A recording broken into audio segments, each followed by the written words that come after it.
policies too, for sure.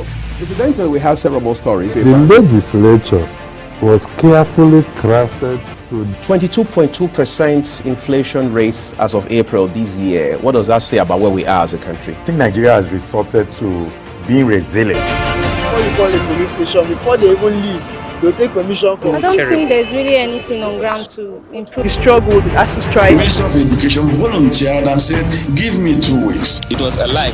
The president never gave me any deadline.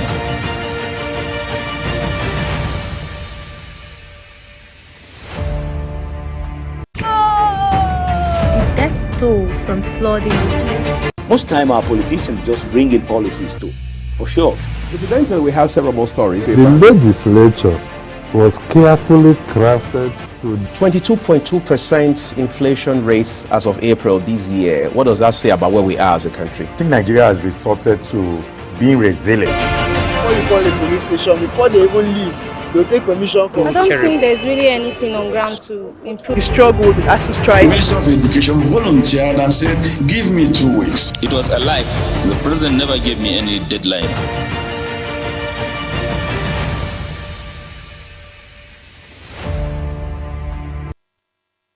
Global Morning is your ultimate destination for engaging political and economic matters. I am Uyi Agmofrebe. And don't forget to include social discussions. Tune in every weekdays from 7 a.m. to 10 a.m. I am Queen Agaba. For insightful breakfast ideas, business summaries, sports highlights, international and local news perspective, I am Anthony Momodu. Don't miss the in-depth analysis of current and political issues by the Global Morning team and experts. I am Jumai Manson. Catch Global Morning.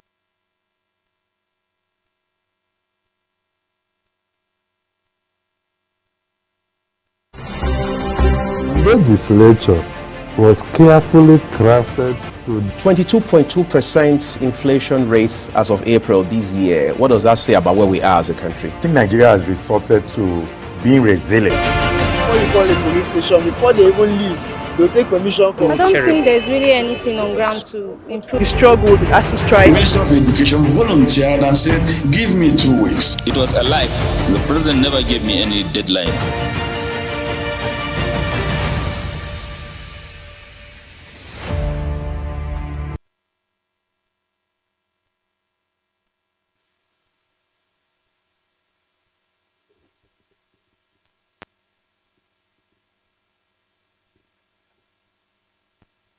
It's day of October 2024, and we're in with a big shout to say we're grateful and very glad to know you're out there and you're part of our lives. We intend to make today truly amazing for you as we give you all the top stories making the rounds across the globe, and also talking about Africa's biggest black nation, Nigeria. We'll be focusing on that and all the interesting issues making the rounds. Of course, we'll be giving you some highlights also from other part of our national lives, not forgetting the sporting angle and other issues making the rounds. So today happens to be a very, very important day in the history of the world. We're talking about the United Nations Day, and it's the World Post Day. Take that to the bank.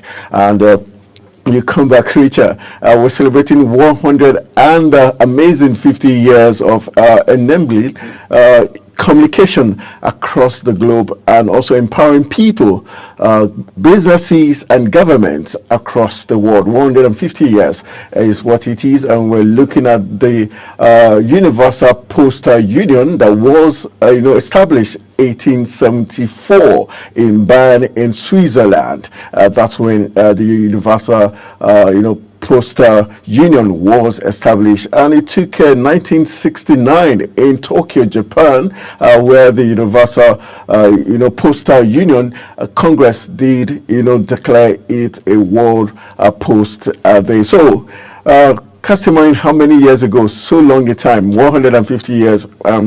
Today we're celebrating the fact that the Universal Postal Day is here to stay, and it has helped for good people, government and businesses along the way to enable them to communicate and join hands together. Just like the United Nations, making it sure that they have set aside specific days, weeks and years and decades to celebrate a particular event or topic with action of awareness in order to bring to the consciousness of people how important days and events like this is for the development of the world. So we're looking at the United Nations, the World Universal Postal Day. That's what October 9th of every year stands for. So based on that, we're welcoming you to this edition of the program, Global Money. All right, away from just to let you know some importance of the 2024 theme of the World United Nations Day, talking about the Universal Postal Day. Just to let you know that the theme for 2024 is 150 years of enabling communication and empowering people across the nations and government. All right, just for you, it's a World Postal Day. I hope my producer can put a picture of the World Postal Day so that you can recall with nostalgia what it took for you to go out there to post your letters in the post office, and also how anxious you were every time you got to the post office or waiting to get responses from letters written in the days gone by. But indeed a very interesting theme for the 2024 theme, which is 150 years of enabling communications, empowering people across the nation's businesses and government. It's been said that in 2024, the Universal Postal Union celebrates its 150th anniversary with the theme enabling communication, and also it means joining the celebration of the historic milestone as we reflect on the 150 years of progress and look towards a future where communication remains the driving force for peace, prosperity, and global understanding. That's what we expect and the importance of today, talking about the World Post Day. All right, from that very important World Post Day, let's just give you a little cue about some other interesting happenings across Nigeria. And we're still talking about the rivers crisis, and it's very interesting. Like they say, winners always have lots of followers and friends, and that's what's playing out in Rivers State, where the governor-elect, the incumbent governor, I beg your pardon, in the person of Sim Fubara, yesterday, haven't gotten technical endorsement from Mr. President, where Mr. President said he is the chief security officer of the state and shouldn't let the breakdown of law and order. We've got the PDP now backing Fubara as they disowned Nyesom Wike, the minister of the FCT, saying that Nyesom Wike should do the humble thing, eat the humble pie, get to the court if he is not happy with the runnings in terms of the elections that was conducted in Rivers State, where the APP, the Action People's Party, swept 22 out of the 23 local government areas in that state, and saying they are backing Sim Fubara all the way and distancing themselves from Nyesom Wike. But that shouldn't come as so much surprise to the FCT minister.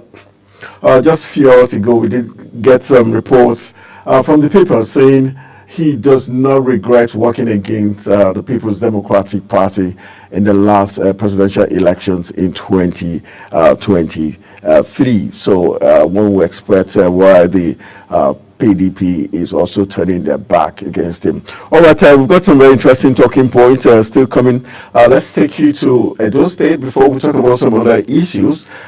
Some very interesting talking points coming out from Edo State, where the traditional ruler there, the Oba of Benin, where the second is talking this morning. He's calling on the governor-elect in the person of Senator Monday Okpeholo to ensure that he does, fulfill his campaign promises. Talking about Edo State now, and talking about the governor-elect, where the Oba of Benin, talking about Oba Ewuare II has urged the Edo State governor-elect Senator Monday Okpeholo to do everything possible to fulfill his campaign promises to the people of the state. That's a very strong one. And let's see, I think we are having a guest joining us all the way from Edo State to tell us more about what he thinks. If it's he is convinced that the governor-elect in the person of Senator Monday Okpeholo and his team will be able to fulfill the campaign promises. We are being joined via Zoom by Bob Manuel Omoro, who is a political strategist and analyst, to help us look into the matter. Good morning, Bob Manuel. Are you there?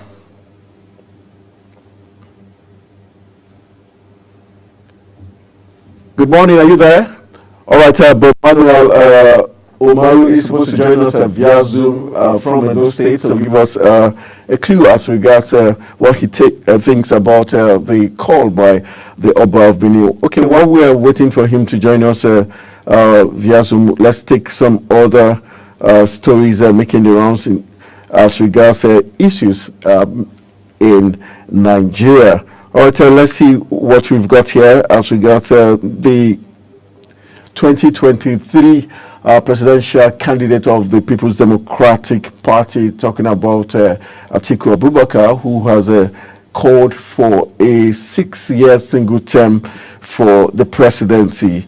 That's what his call is this morning, saying that will be the way to go, a single term of 6 years, and he would. All right, my producer says let's go for a quick break. Let's go for a quick break. When we come up from the break, we'll be looking at what Abubakar Atiku is saying. He's saying a single term of 6 years will be the way forward, and also saying that the presidency should rotate between the 6 geopolitical zone. We'll talk about that briefly before we start looking at what the papers are saying this morning. Stay with us.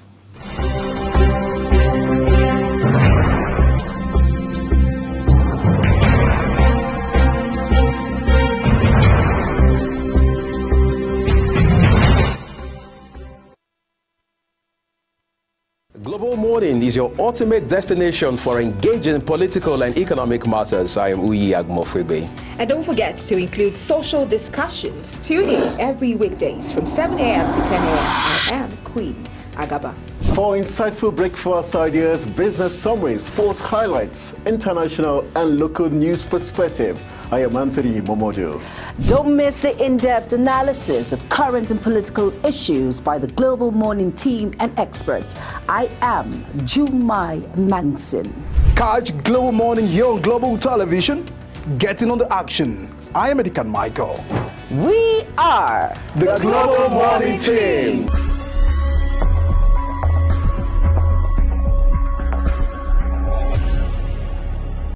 Business Point on Global Television. The business world can be dynamic and unpredictable, with headwinds and volatility sometimes becoming an obstacle for players in the business and economy landscape.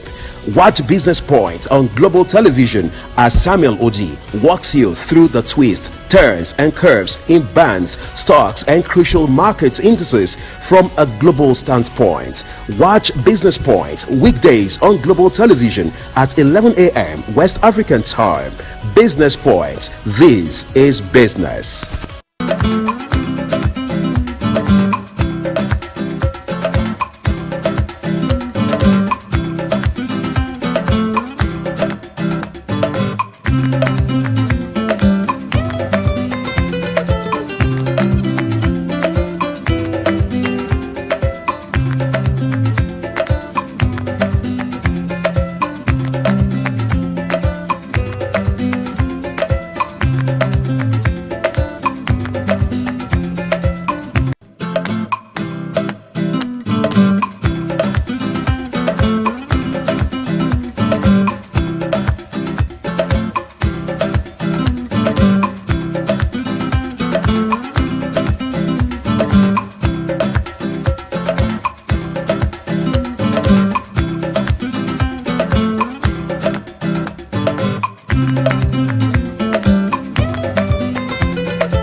Global Morning is your ultimate destination for engaging political and economic matters. I am Uyi Agmofrebe.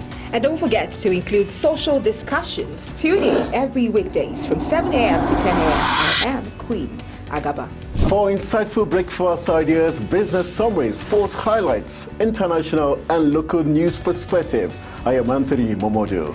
Don't miss the in-depth analysis of current and political issues by the Global Morning team and experts. I am Jumai Manson. Catch Global Morning here on Global Television. Get in on the action. I am Edikan Michael. We are the Global Morning team.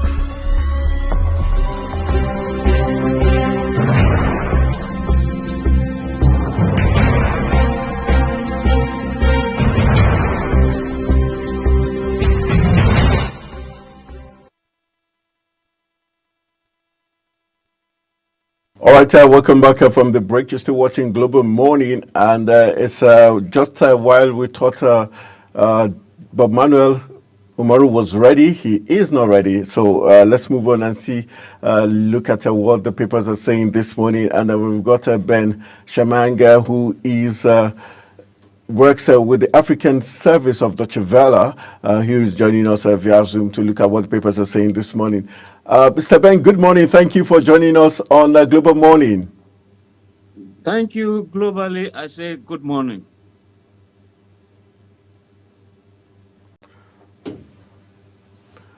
Can you hear me? Yes, I can hear you.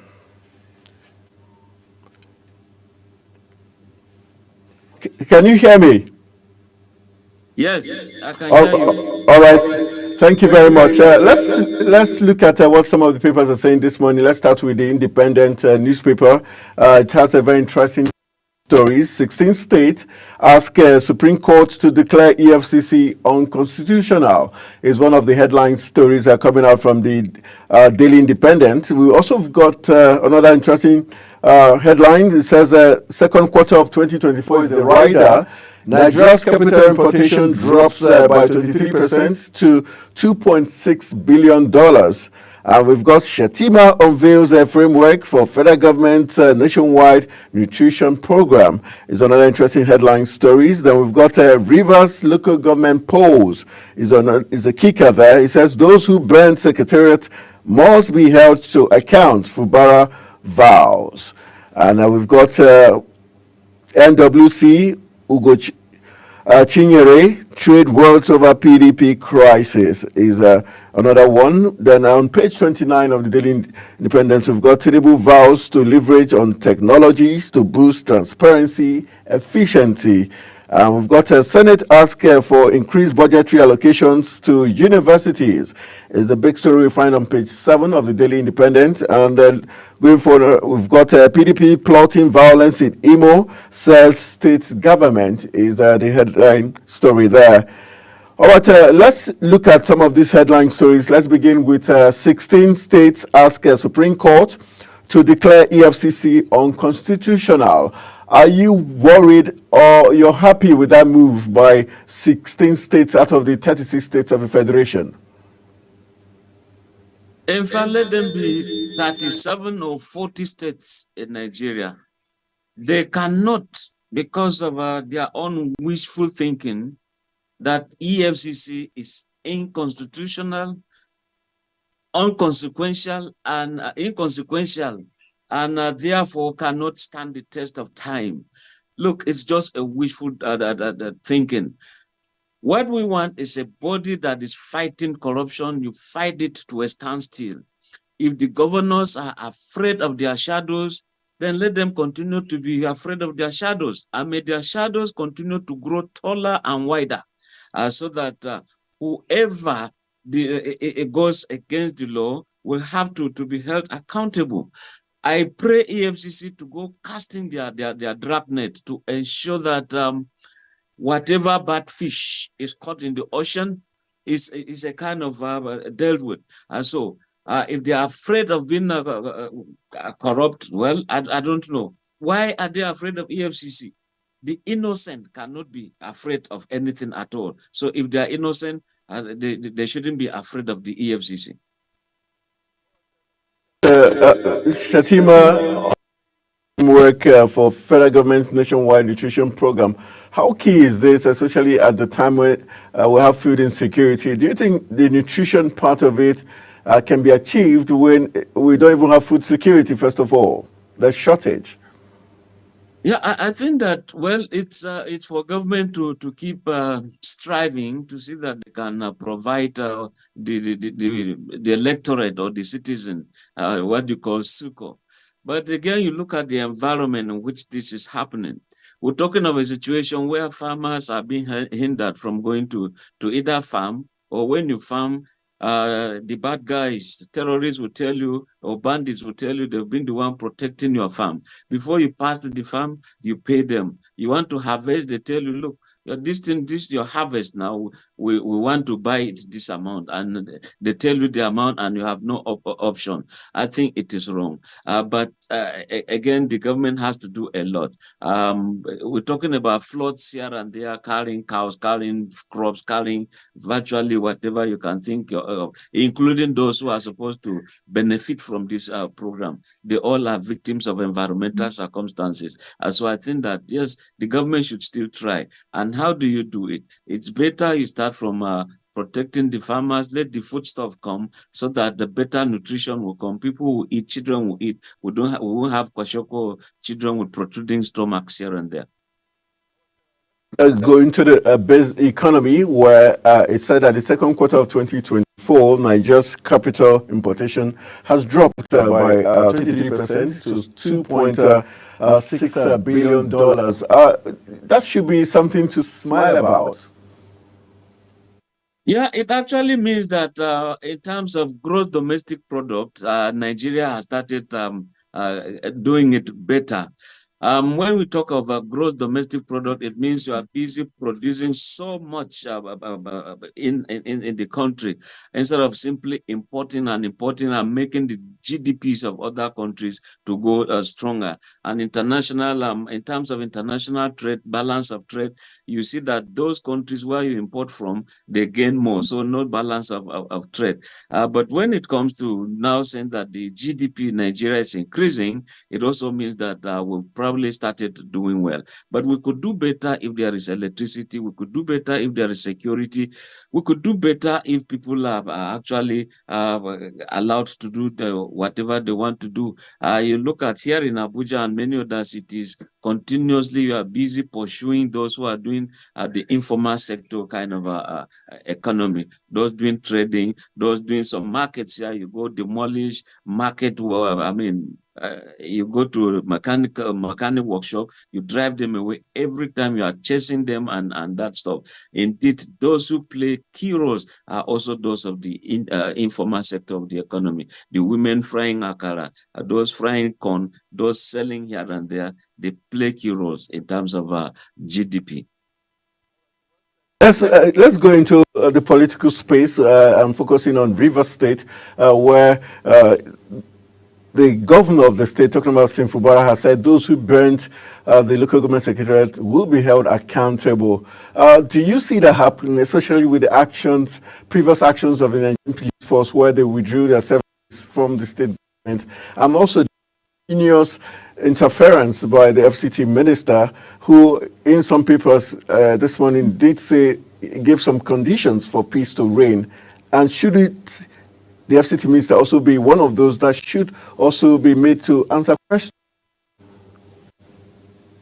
Yes, I think that things are actually wrong so much in Rivers State to the extent that Wike should know that he has done his dance. He has finished his dance, and he left when the ovation was so loud for him. He should continue his dance here in FCT. I mean, I've been one of those, clapping for him. He's doing very well here. But I think that for him to extend one leg to Rivers, where he left as an executive officer, a chief executive officer of that state, I think he should leave Rivers for Fubara to take charge of. And if we're talking about arson, wanton destruction, OG, lawlessness, namelessness in Rivers State, There is no government, no governor that will fall his arms to say, look, I'll clap for you, all of you who are busy destroying public property. It doesn't arise at all. It's not the best. So I think that the law has to take its course. It's wonderful and so disappointing that police will say, look, a court said we should not provide security for election, and you therefore decided to withdraw. Incidentally, the election, when you look at it, turned out to be free. During the election, there was no report of killing here and there. We didn't hear anything of that nature. Rather, it's a kind of a post-election violence we are seeing, which also means that with time we might be doing even without the police. The police, therefore, will just be seated in some shades of tree and probably relaxing, reading some newspapers, listening to radio, unless called upon. There's therefore no need for them to be here and there. They shouldn't be so palpable, so discernible. They shouldn't be seen here and there. So that is what we saw in Rivers. But those who actually did some destructions are actually supposed to be brought to book. And exactly that is what we expect in Nigeria, to ensure that nobody is above the law. Talking points we're taking from the Daily Independent says Tinubu vows to leverage on technologies to ensure transparency and efficiency. How key is that? And do you think the government is paying lip service to this? Because we've seen what has happened using our electoral process, where resort directly, it has not, completely happened to forestall any chances of manipulation or rigging. Yeah, you see, when Dr. Bunaya Onu was governor of Imo State, those days in the 90s, he actually created what he called a scientific village, with the hope that the Igbo man will show his prowess there in terms of creative scientific discoveries and activities. Now, how many years thereafter he became Minister of Science and Technology here, or Innovation, during the Buhari regime? Buhari said, look, show your prowess. Let there be what you call the Nobel laureates in science in Nigeria via your ministry. He's of blessed memory now.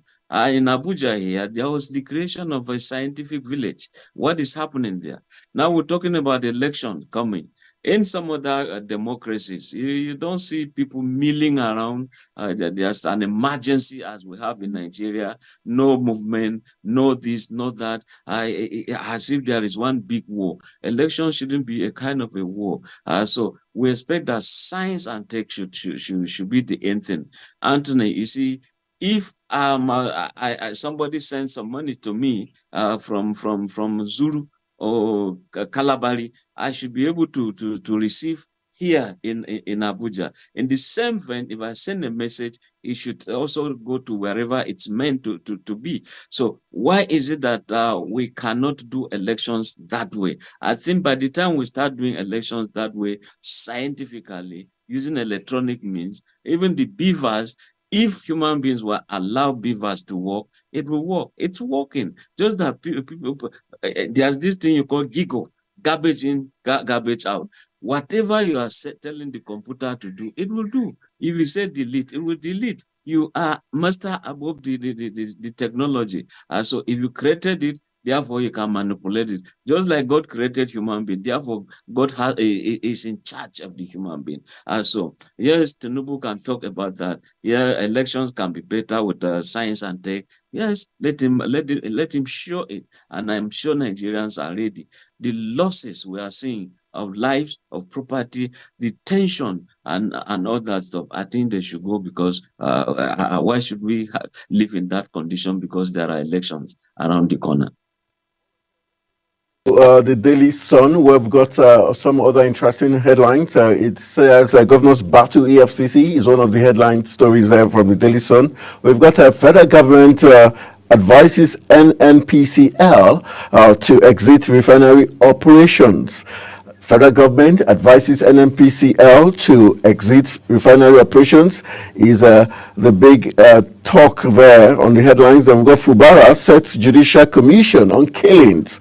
Blast in Rivers is the headline story there. Then we've got Abga, 2 sons and another to face LPDC over alleged misconduct is the headline story there. Still talking Daily Sun, we've got Atiku problem of PDP, says Deputy Public Secretary, and that's the headline story there. You can see I like the picture story there of the People's Democratic Party PDP woman wing protesting outcome of Edo Guba polls in Benin City, Edo State yesterday. That's the picture story there. And so let's quickly just take one story there. Federal government advises NNPCL to exit refinery operations. How strategic is that move, and do you see that move ever happening with Millie Kyari in charge? Millie Kyari in charge. Well, Millie Kyari is just one person heading that place.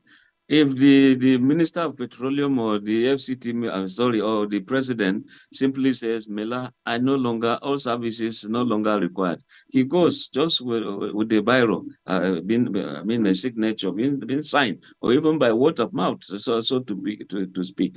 But when the federal government is saying they don't want that NNPCL should exit, exit. Who owns it in the first place? When you have that limited to who? Limited to federal government. Limited, it's not a PLC kind of a thing where we buy shares. So if the government simply wants, they can simply exit. We don't need to hear the grammar, NNPCL, exit this, exit that. We have waited for this long for us to have petroleum, refined oil.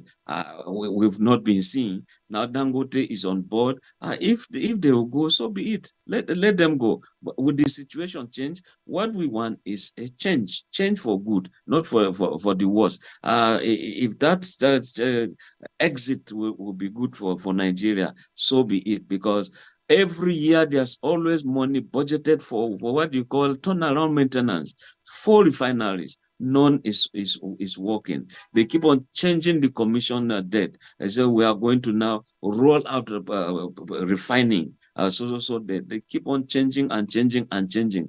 And every year you have money appropriated for all this maintenance. So what really is happening? It's like it's a conduit pipe. Some people simply want, let us import the refined oil instead of we can refine here and export crude. Well, it's a dual thing. If the population is so much that we cannot, the production here, refining capacity here will entail importing some refined products. Why not? But Dangote has come to tell you, at virtually all the refining capacity of the 4 refineries, they can't withstand what Dangote has in stock for us. We thought that would be the very final bus stop for Nigeria to heave a sigh of relief. But no, it's like, the day Dangote said we are refining crude oil was the day NNPCL decided to increase pump price. It's such a contradiction that beats everybody's imagination. How do we develop? But people are now saying that with the seeming naira for crude oil, Dangote, NNPCL agreement, it's going to be a win-win for Nigeria. The GDP will increase because petrol will now be available. We'll not run businesses via generators, and we pray that one day we'll also get the electricity right, and Nigeria will move on the path of development, and we'll have a very stable polity. But let's move on to the Daily Times and see what the Daily Times has in store for us as headlines. So we've got State House plans digitalization by November 2024. We've got Fubara vows to bring arsonist to book as new CP assumes office. We've got AGF decries incessant labor unrest and strike actions. Then The Senate seeks improved budgetary allocation to universities is one of the headline stories. Then Public Complaints Commission plans desk in 36 states. The FCT over poor electricity. Those are some of the headlines. And we've got FAN adopts a new grass management strategy to prevent bird strikes. All right, let's just quickly look at issues. AGF decries incessant labor unrest and strike actions. Should the AGF is part of government, do you think is being economical with the truth? Because these strike actions are always occasioned by the fact that the federal government did not meet their own side of the bargain. Yeah, it takes two or more to tangle. After all, one can even tangle, one can fight himself or herself. If you wake up one day, you are annoyed with yourself and you begin to cut yourself with a razor blade. I mean, you are inflicting, that's self-inflicted, so to speak. But talking incessant strike, talking about education, for example, I think education, not just I think, it is the bedrock of every development of every nation. So a system where government will promise this, labor will also, via the union, ASU and others will agree on this, you sign and you renege. It is not the best, it's not gentlemanly, and that is affecting quite a lot of things. If lecturers go on strike, you can imagine students who would have, graduated, a course of 5 years would take 7 years.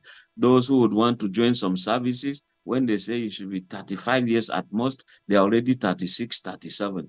Those who would want to serve their fatherland in terms of NYSC, they say, no, you can't go. They get also frustrated. You just see that people are just getting too old in campuses. And that's why you have this restiveness here and there on campuses. So if there was also a fight over what you call IPPIS, and the university system came in with their own idea, so be it, because they said, look, even those who are controlling IPPIS are actually off Nigerian shores. So it means that Nigeria is busy paying for services rendered by some foreign agencies. That is not too good for us. So if the university system said they found an alternative and it works, so why not? But again, government will say, IPPIS has been able to identify where some lecturers work in 2-3 places because the account system bank verification number will always trace who has this number because of the what we call the index of every human being. So they are frowning at a situation where one person will work in 2-3 places and be getting triple salaries here and there. But again, all of that could be checked. Incessant strikes, not the best for us, either in the university system or even in Nigeria. So it's good that even the Senate would meet the idea of assisting, paying more for lecturers. Look at the electricity bills that are on the neck of various universities. Look, I'm doing a PhD in criminology and security studies. So sometimes we just say there's just no light. At the point, some people are muting the idea that, look, some of us will just contribute and buy some generator to use just for our class. Now, if one class buys, another one buys, you can imagine the generator fumes. You can imagine the noise around, when indeed it's supposed to be a citadel of learning, so calm, so peaceful, no external noise, so that you listen to lecturers. A whole gamut of problems that are facing us.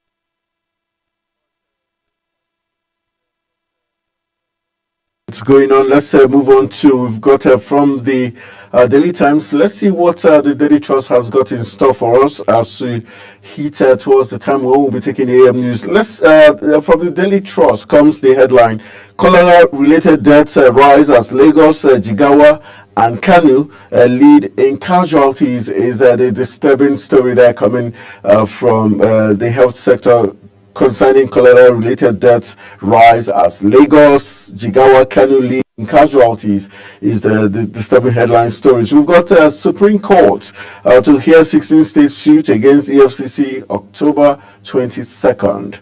And we've got fresh hurdle for local government autonomy as Oludo introduces bill for funds deductions Fresh hurdle for local government autonomy as Soludo introduces bill for funds deductions is the headline story. And we've got Boko Haram kills 2 soldiers, village head, others in Borno ambush.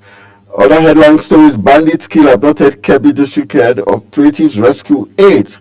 And coming from Cameroon, says Paul Biya, in good health, Cameroon government says. And we are yet to lift oil from Dangote refinery, says Ipman, is the headline story there. Then we've got 5 missing, 20 rescued in Lagos boat collusion. Very sad commentary there. All right, let's begin our talk as regards the issue of fresh hurdle for local government autonomy as Soludo introduces bill to help deductions. Do you think the governors are being desperate to dip their hands into the funds of local government, and why is that? Yeah, you see, a situation where a governor, a minister, or whoever in authority, you're given the Bible, you're given the Quran to swear, you rest and said you do justice to all manner of people, irrespective of where they come from, religion or creed, you know. Then you go there, you're doing some thieving, stealing. I mean, because of their position, they just say misappropriation. If it's the common man, is a kind of told he's a thief. I think that the governors are too desperate. If you have a governor now trying to introduce a law to handle, to still ask the local government system, let me put it this way. That is an affront to the Supreme Court judgment, and the Supreme Court, therefore, is the Supreme Court is the greatest. It is supreme, and its judgments, like they said, Nikki Toby will say that it is final in its finality, and therefore you can't challenge it.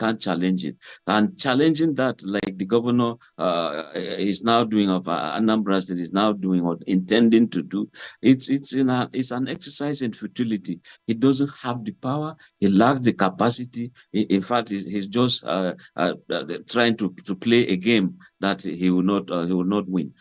So there's this desperate side, desperado kind of a move on the side of governors, where they feel that they must always have some extra money. And no wonder you can see them, many of them rushing to the Supreme Court, that EFCC is an illegal entity. You see, EFCC didn't just come by mere wishful thinking. It's a creation of the parliament. It's an act of parliament. It's a federal law.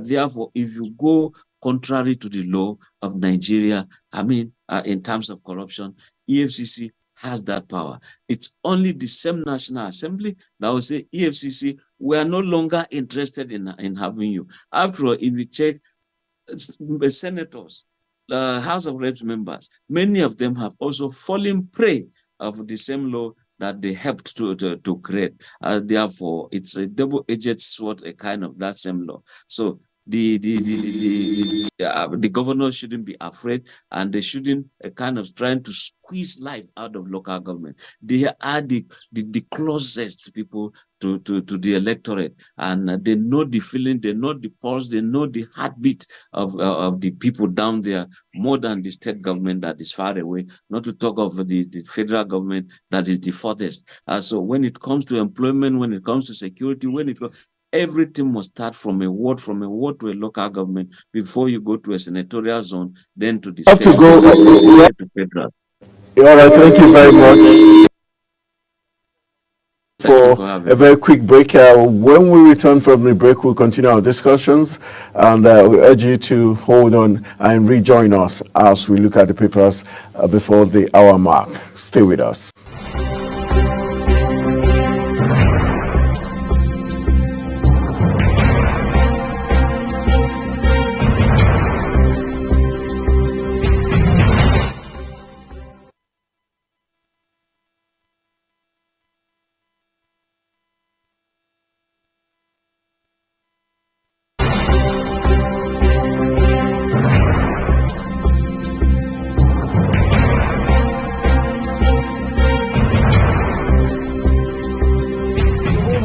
is your ultimate destination for engaging political and economic matters. I am Uyi Agmofrebe. And don't forget to include social discussions. Tune in every weekdays from 7 a.m. to 10 a.m. I am Queen Agaba.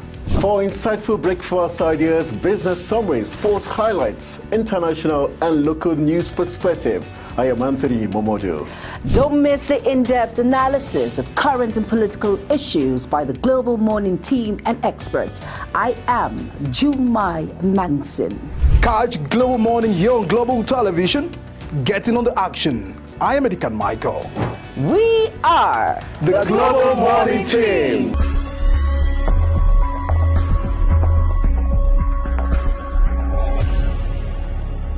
Business Point on Global Television. The business world can be dynamic and unpredictable, with headwinds and volatility sometimes becoming an obstacle for players in the business and economy landscape. Watch Business Point on Global Television as Samuel Oji walks you through the twists, turns and curves in bands, stocks and crucial market indices from a global standpoint. Watch Business Point weekdays on Global Television at 11 a.m. West African time. Business Point. This is business.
is your ultimate destination for engaging political and economic matters. I am Uyi Agmofwebe.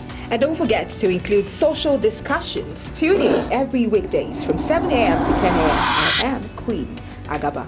For insightful breakfast ideas, business summaries, sports highlights, international and local news perspective, I am Anthony Momodu. Don't miss the in-depth analysis of current and political issues by the Global Morning team and experts. I am Jumai Manson. Catch Global Morning here on Global Television. Getting on the action. I am Edikan Michael. We are the Global Morning team.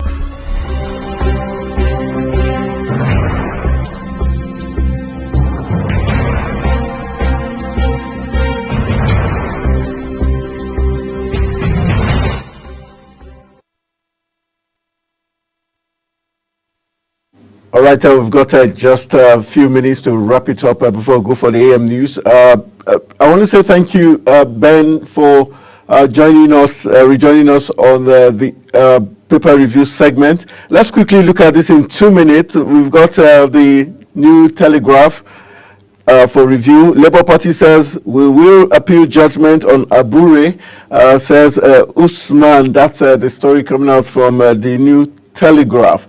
For you, do you think there's going to be more crisis for Labour Party now that Abure has been reinstated as the chairman? We've got 2 minutes.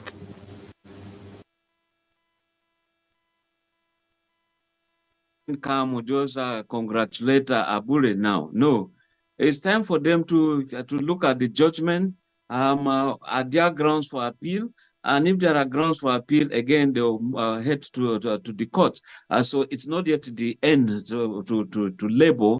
They will still be laboring in the court system, I think, trying to get justice. But again, what does it say in terms of the stability of that political party? What does it say in terms of next elections? This is the time that Labour Party ought to be having it nice, wooing of people into the party, but unfortunately they are busy fighting themselves, and that will take them nowhere because a situation where the key officers are busy fighting themselves instead of building solid structures around the federation, they are busy fighting themselves. It also says that it shows that they might not perform very well if they don't do it right now, if they don't get it right before the elections. For joining us this morning. We are so happy with your very balanced analysis, insight as regards all the talking points we looked at this morning as we looked at the headline stories. That's Ben Shemang. He works with the African Service of Deutsche Welle, and he's been amazing with his spot-on analysis of all the talking points. We urge you to enjoy the rest of your day. Thank you very much, and thanks for having me. All right, that's how we call it a wrap on the newspaper review segment. We'll go for a quick break. When we return from the break, we'll be giving you the Global Morning news in order to get you well informed as regards all happenings across the globe. Stay with us.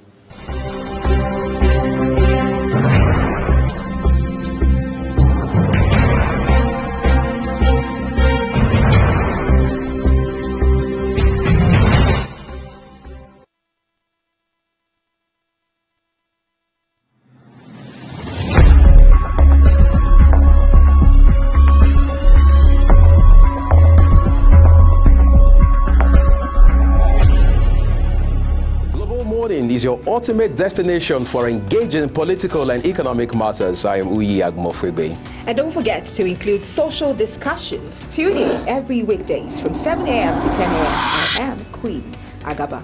For insightful breakfast ideas, business summaries, sports highlights, international and local news perspective, I am Anthony Momodu. Don't miss the in-depth analysis of current and political issues by the Global Morning team and experts. I am Jumai Manson. Catch Global Morning here on Global Television. Getting on the action. I am Edikan Michael. We are the Global Morning team.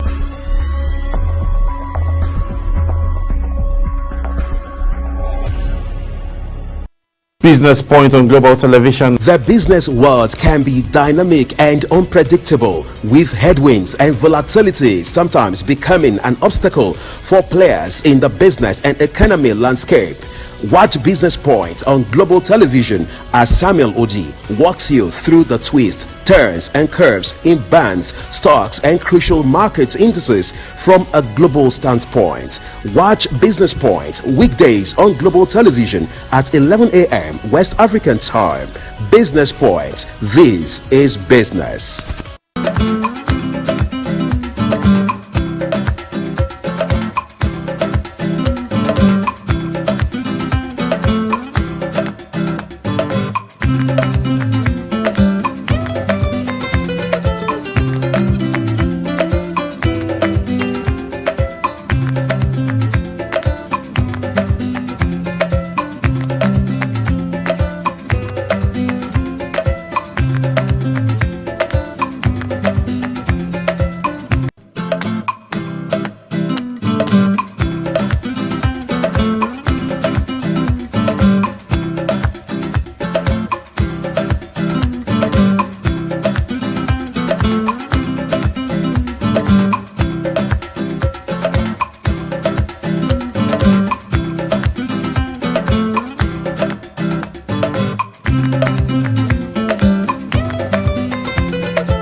Hello and welcome to all our viewers in Nigeria and around the world to AM News on Global Television, coming to you live from the nation's capital, Abuja. I am Anthony Momodu. A quick reminder that Global Television is on DSTV channel 365 and free to air on Niconsat. The federal government, through the National Pension Commission, says it has officially started preparations to enroll prospective retirees in 2025, emphasizing the importance of early planning. The Acting Director General of the National Pension Commission, Omolala Oloworarin, disclosed this at the workshop organized by the Commission to kickstart the 2024 online enrollment applications for pension desk officers of federal government treasury-funded ministries, departments, and agencies in Abuja.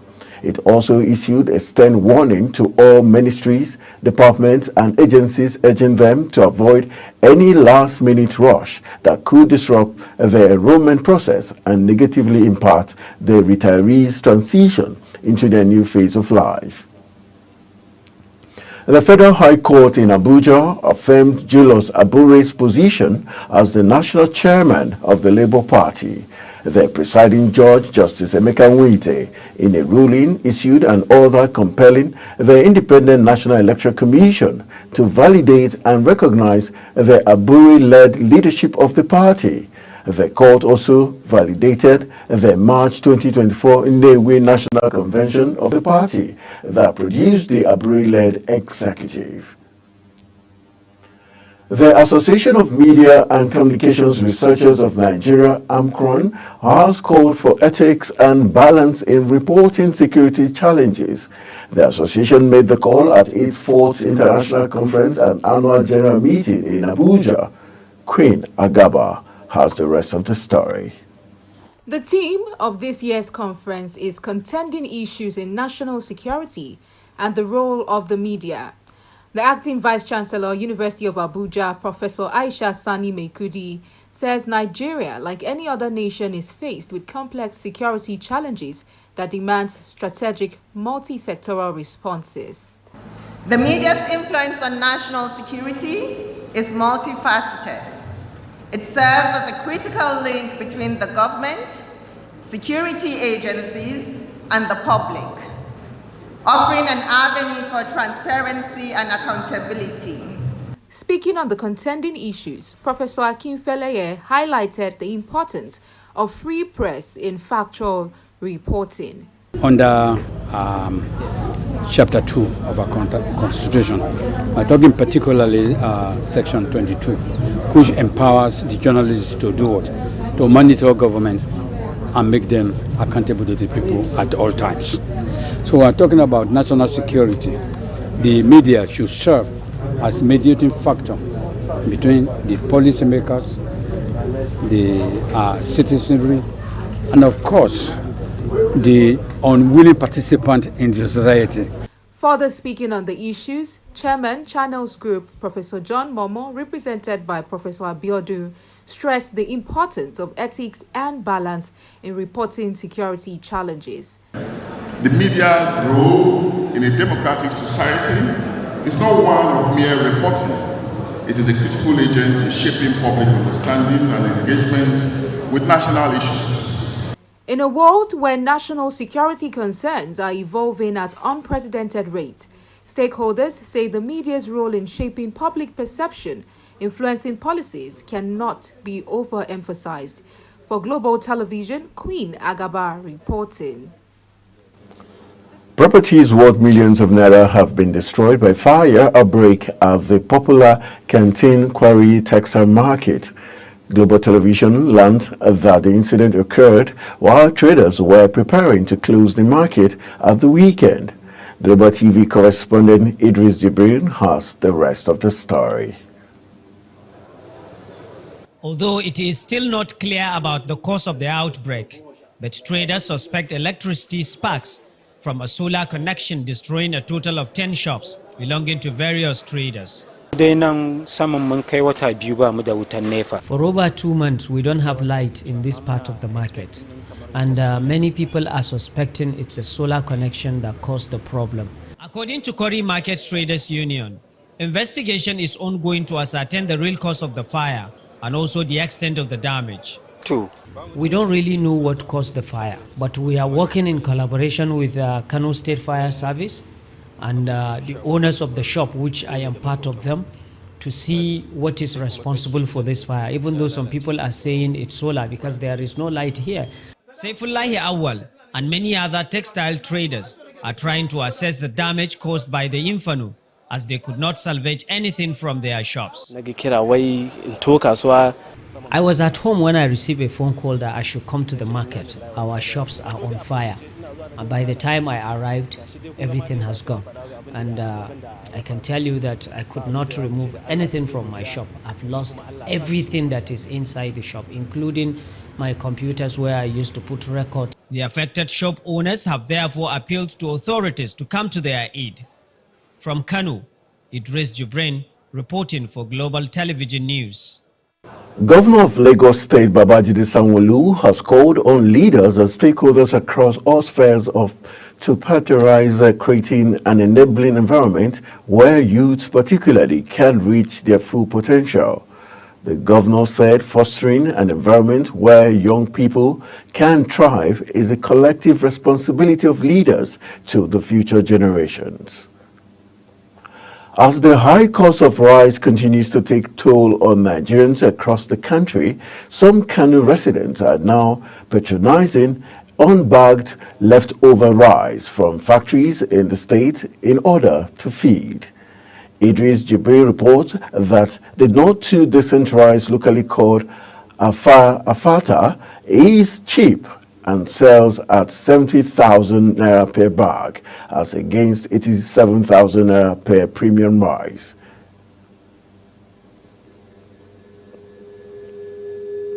His report.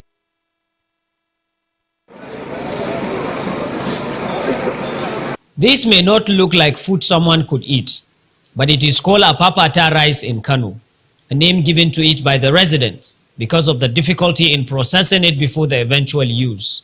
Apapata is a factory rejected rice, and we are selling it at between sometime 3,000, 3,500, and people are buying it actually. Apapata is a rejected rice from the factory, usually sold out to livestock feeds processing factory because it lacks enough nutrients for human consumption.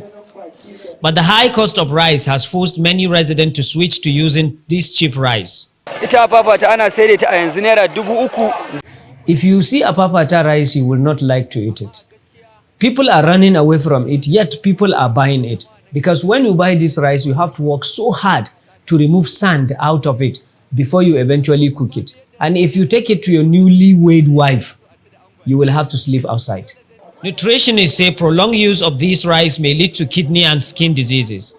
But many residents in Kano believe they must use it if they are to keep body and soul together. Well, I bought half mudu, and even the half mudu, it is the only money that I have. And that's the only thing I can buy. And this Apapata rice is the only thing we can buy at the moment, because there is no money to buy premium rice, which is about 5,000 naira per mudu. Despite warning by health experts that prolonged use of this Apapata rice may lead to kidney and other diseases, but hundreds of people flocked in this market on daily basis to patronize this rice because they say it's cheap to buy. From Kano, Idris Jibrin reporting for Global Television News. Residents of Imo State have lamented over the current economic situation in Nigeria, attributing it to the removal of fuel subsidy by President Bola Tinubu. Global Television's Amarachi Ibe reports from Owerri.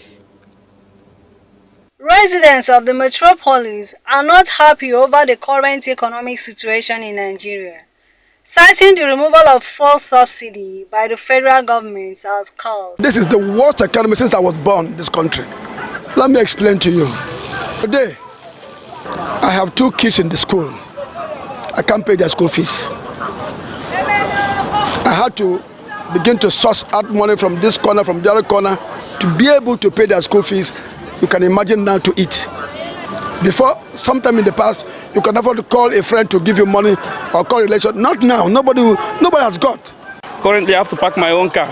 I'm going with the public transport because when I calculate the cost of fuel down to my destination, it is highly expensive. And considering the level of income, we can't just go beyond our own income.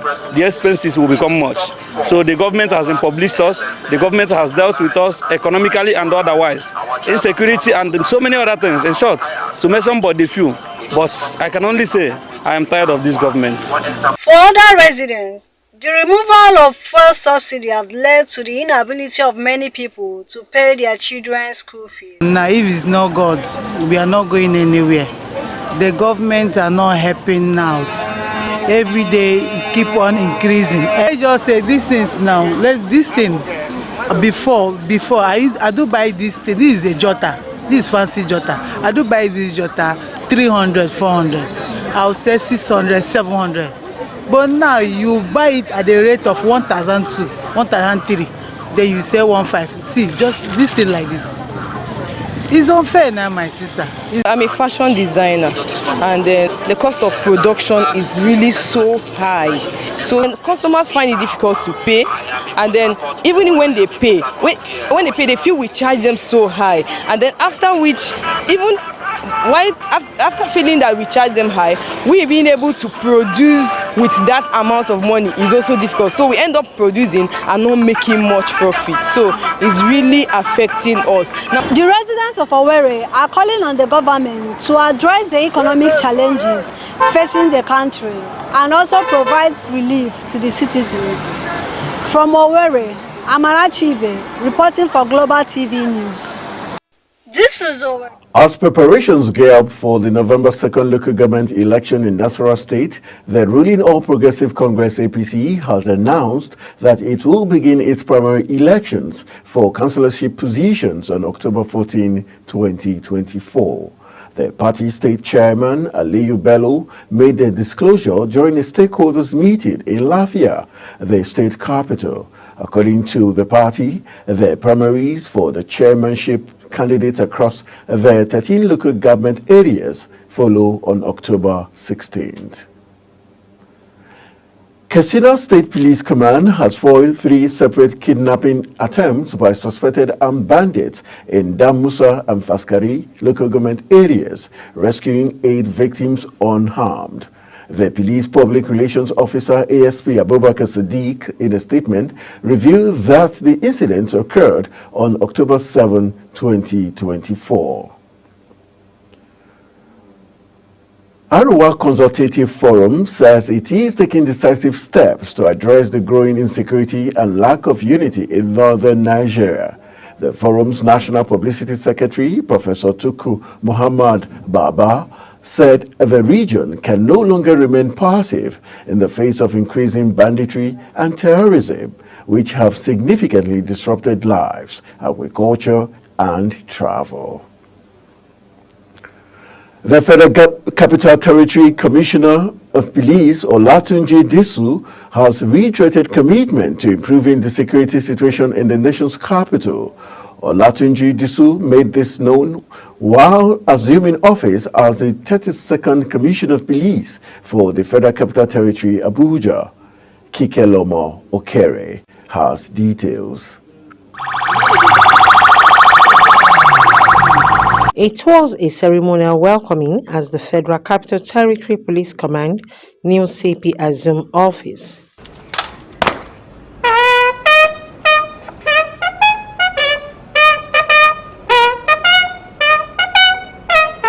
Shortly after the inspection of the quarter guard, CPD to read a riot act on those who seek to disrupt the tranquility of the FCT. To those who seek to disrupt the tranquility of the FCT, I send a clear and resolute message. My tenure will be marked by a zero-tolerance approach to all forms of crimes and criminality. CPD so added that his tenure will leverage on modern technology to aid policing efforts. We are going to integrate technology into our policing. We will leverage modern technology to aid our policing efforts, utilizing tools such as data analytic and surveillance system to enhance our operational efficiency. The Commissioner of Police was welcomed by a huge presence of the Intelligence Response Team, Special Tactical Squad, and Civilian Joint Task Force. Kikelomo Okere, Global Television News. The Nigerian Hydrological Services Agencies has assured Nigerians that water levels in the River Niger are under control as the country prepares for the potential flooding.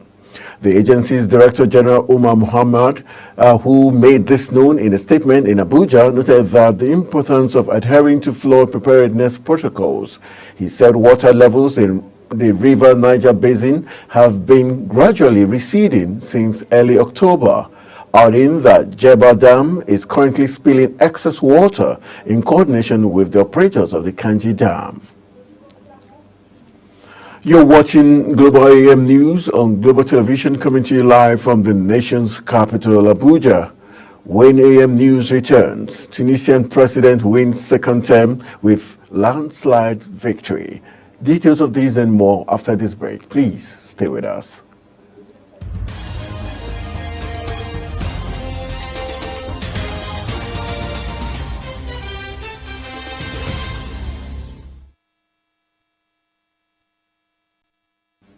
Welcome back from the break. This is Global Television, bringing you live broadcasts of AM News. Thank you for staying with us. In business, the federal government has ordered electricity distribution companies to replace weak distribution networks in their franchise areas within 7 days. It gave the directive through the Nigerian Electricity Management Services Agency, stressing that this latest order comes after a 2-month notice earlier issued to the DISCOs to implement the necessary changes. The NEMSA Managing Director and Chief Electrical Inspector of the Federation, Tuku Aliyu, disclosed this at the 2024 Customer Service Week in Abuja. The Central Bank of Nigeria has emphasized its commitment to the stability of the country's financial system, highlighting that regular stress tests are conducted to identify potential vulnerabilities in banks. This is according to a statement by the CBN's Acting Director of Corporate Communications, Mrs. Hakama Sidi Ali. Ali says the CBN recognized the crucial role that confidence plays in banking operations, adding that the CBN has implemented early warning system that proactively detect and address emerging risks. The House of Representatives Joint Committee is investigating the environmental consequences of the crude oil transportation and oil spills allegedly caused by the Aito E&P, and the Owando Oil Limited threatened to issue a warrant of arrest against the firms, following their failure to appear before the panel. Both Aitio E&P and the Owando Oil Limited were invited to provide details, explanations regarding their operations in the Niger Delta region, but were absent at the hearing. Chairman of the House Committee on Environment, Julius Pondi Bojao, who issued the warning at the opening of the investigative hearing, said the firms have been evading summons by the panel constituted to investigate their activities. The federal government has inaugurated the National Task Force on the European Union Deforestation Regulation. The Minister of Agriculture and Food Security, Abubakar Kyari, disclosed this at a press briefing in Abuja. He said the inauguration of the NTF is a crucial step in aligning Nigeria's agricultural practices with international standards, ensuring the continued access of Nigerian products to the lucrative EU market. 3 major revenue-generating agencies in Nigeria deducted a total of 533.11 billion naira as cost of revenue collection in the first 7 months of 2024. The agencies include the Nigerian Customs Service, Federal Inland Revenue Service, and the Nigerian Upstream Petroleum Regulatory Commission.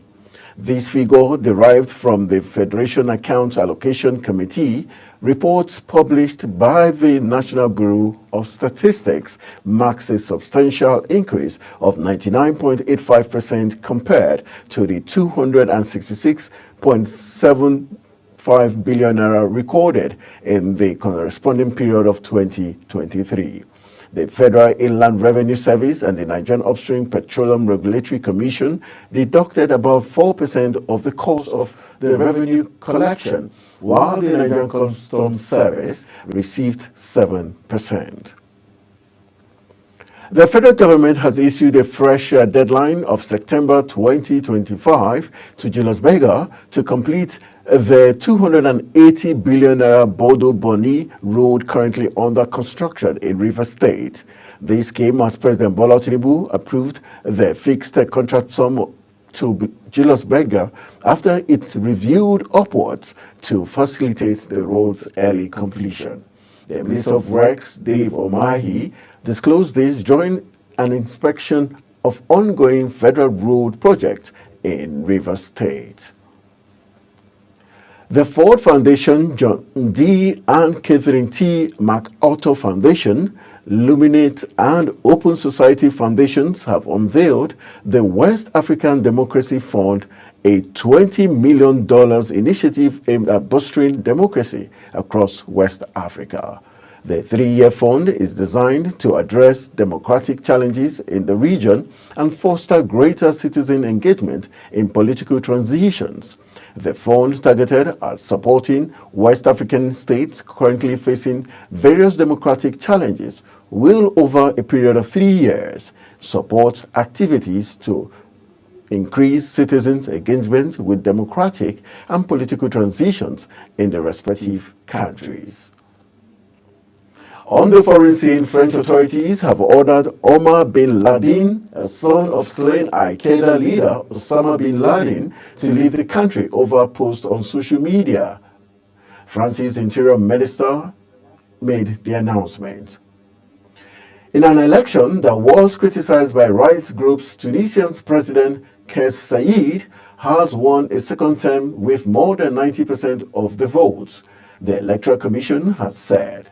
Only 2 candidates out of more than a dozen other hopefuls were allowed to stand against President Saied in Sunday's ballot, where only 29% of the more than 9 million registered voters took part. Kenya's parliament set to vote on impeaching Deputy President Rigathi Gachagua in a political drama that has exposed a rift in the governing party. Lawmakers have accused the 59-year-old deputy to President William Ruto of corruption, undermining the government, and practicing ethnically divisive politics, among a host of other charges. At a press conference, Gachagua denied the accusations as outrageous and sheer propaganda, saying it was a scheme to hunt him out of office. U.S. officials are warning about the possible life-threatening impact of Hurricane Milton as it barrels towards the Florida coast. Milton is one of the most powerful storms to form in the North Atlantic in recent years. It comes just 2 weeks after Hurricane Helene caused substantial damage across the U.S.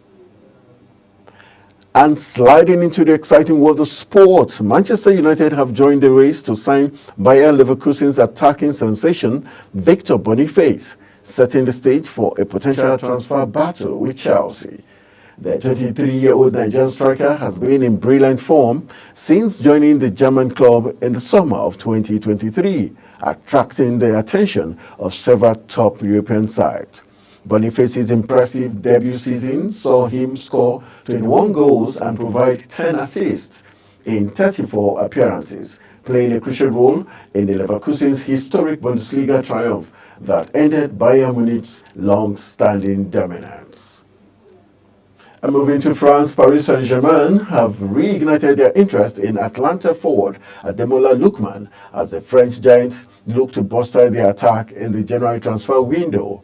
The Parisians' attack has struggled to score goals in recent matches, prompting the club to revisit their pursuit of the Nigerian international Lookman, who is 26 and has been in brilliant form since joining Atlanta from RB Leipzig in 2022 for €9.35 million plus bonuses, amassing 33 goals and providing 20 assists in 81 competitive appearances for the Italian side.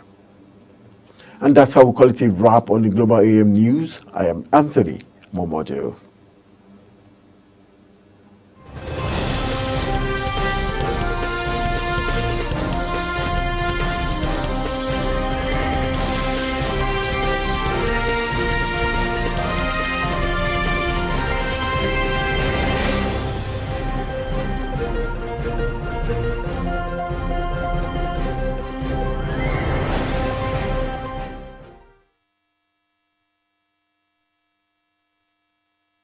Global Morning is your ultimate destination for engaging political and economic matters. I am Uyi Agmofwebe. And don't forget to include social discussions. Tune in every weekdays from 7 a.m. to 10 a.m. I am Queen Agaba.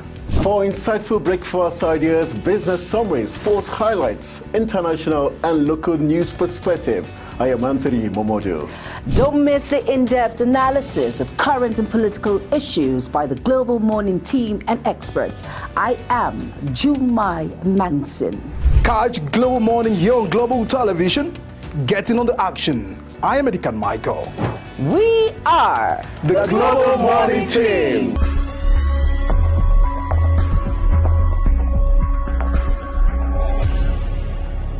Business Point on Global Television. The business world can be dynamic and unpredictable, with headwinds and volatility sometimes becoming an obstacle for players in the business and economy landscape. Watch Business Point on Global Television as Samuel Oji walks you through the twists, turns and curves in bands, stocks and crucial market indices from a global standpoint.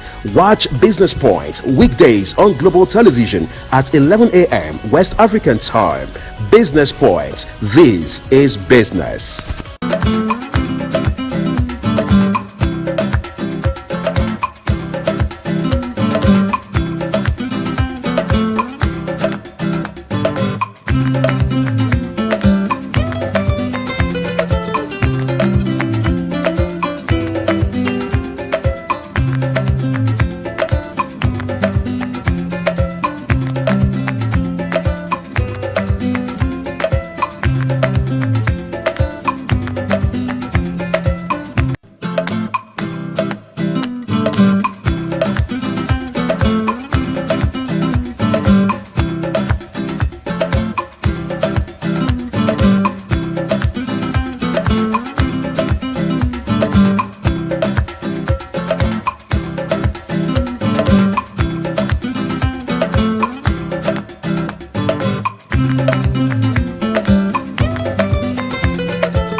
Global Morning is your ultimate destination for engaging political and economic matters. I am Uyi Agmofwebe. And don't forget to include social discussions. Tune in every weekdays from 7 a.m. to 10 a.m. I am Queen Agaba. For insightful breakfast ideas, business summaries, sports highlights, international and local news perspective, I am Anthony Momodu. Don't miss the in-depth analysis of current and political issues by the Global Morning team and experts. I am Jumai Manson. Catch Global Morning here on Global Television. Getting on the action. I am Edikan Michael. We are the Global Morning team.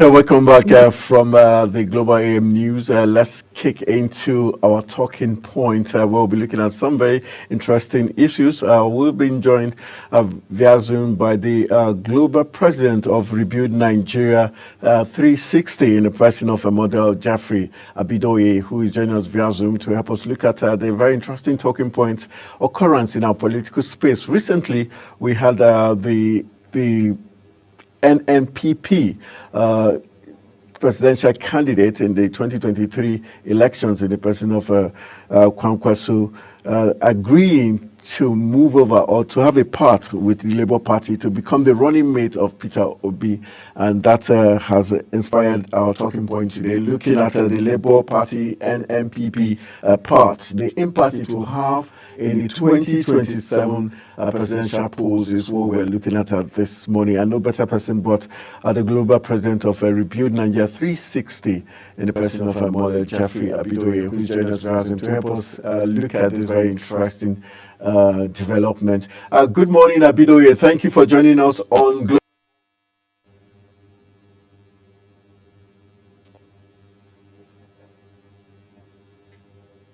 Can you hear me? Hello.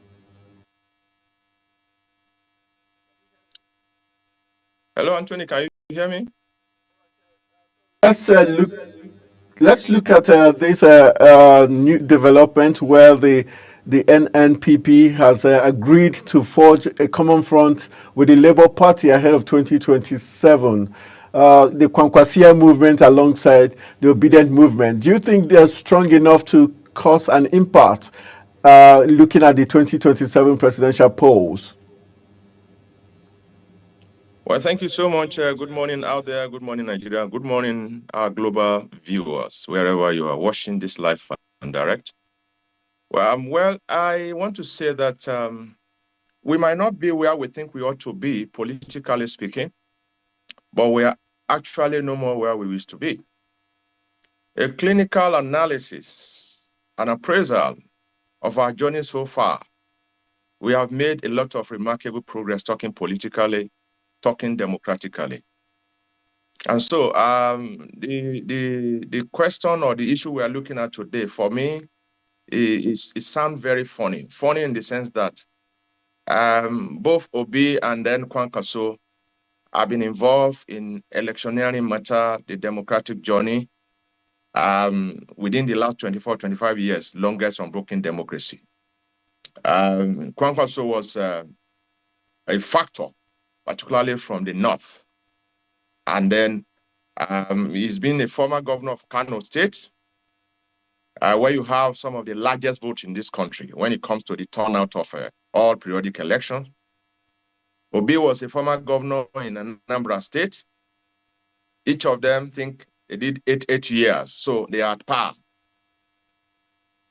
Obi was strong, particularly when you look at the last election in the 5 southeastern states, where he won almost like 95% in most of the states there.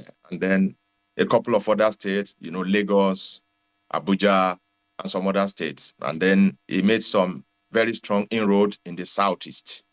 Kwankwaso too was part of that election. We know what the outcome was.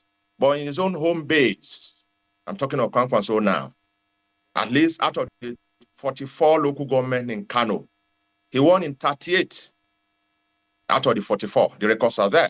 And I think the total vote was in the realm of 1.5 million, precisely 1,496,600 687 votes that he garnered across the 38 local government out of the 44. And so looking at that, when all said and done, and INEC announced the outcome of that election, there were challenges. Labour Party, race came up with a lot of issues, claiming that they won in 21 states across the country and all that. But unfortunately, at the tribunal level, that could not be proven. Unfortunately, at the appeal level, that could not be proven. Unfortunately, at the Supreme Court level, it could not be proven. It was torn into pieces. Because I recall when the judgment was being read, I think 5 or 4 out of the 7, 6 of them, when they were reading, their judgment and all that, ask fundamental questions. You say you won in 21 states, bring proofs. You are supposed to have your agents in all the units, all the polling units across the country. These are supposed to, they're supposed to come up with evidences of rigging or whatever in, all of the units via the Form EC8, as the case may be. But that could not be proven. In fact, one of the judges, I think the lady said, do you expect us, the presiding judge, Supreme Court judge, to now come and manufacture evidence for you? So, those claims could not be substantiated. And so as far as I'm concerned, it's a figment of imagination, and what have you. That is by the way.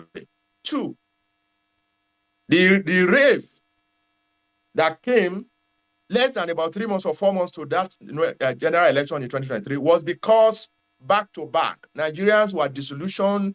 Nigerians were not happy for the 8 long straight years of Buhari-led administration that really affected Nigeria in a lot of ways, particularly in the area of insecurity across the length and breadth of this country. So, winding down of that administration, Nigeria lost confidence in that administration, and they lost confidence in APC.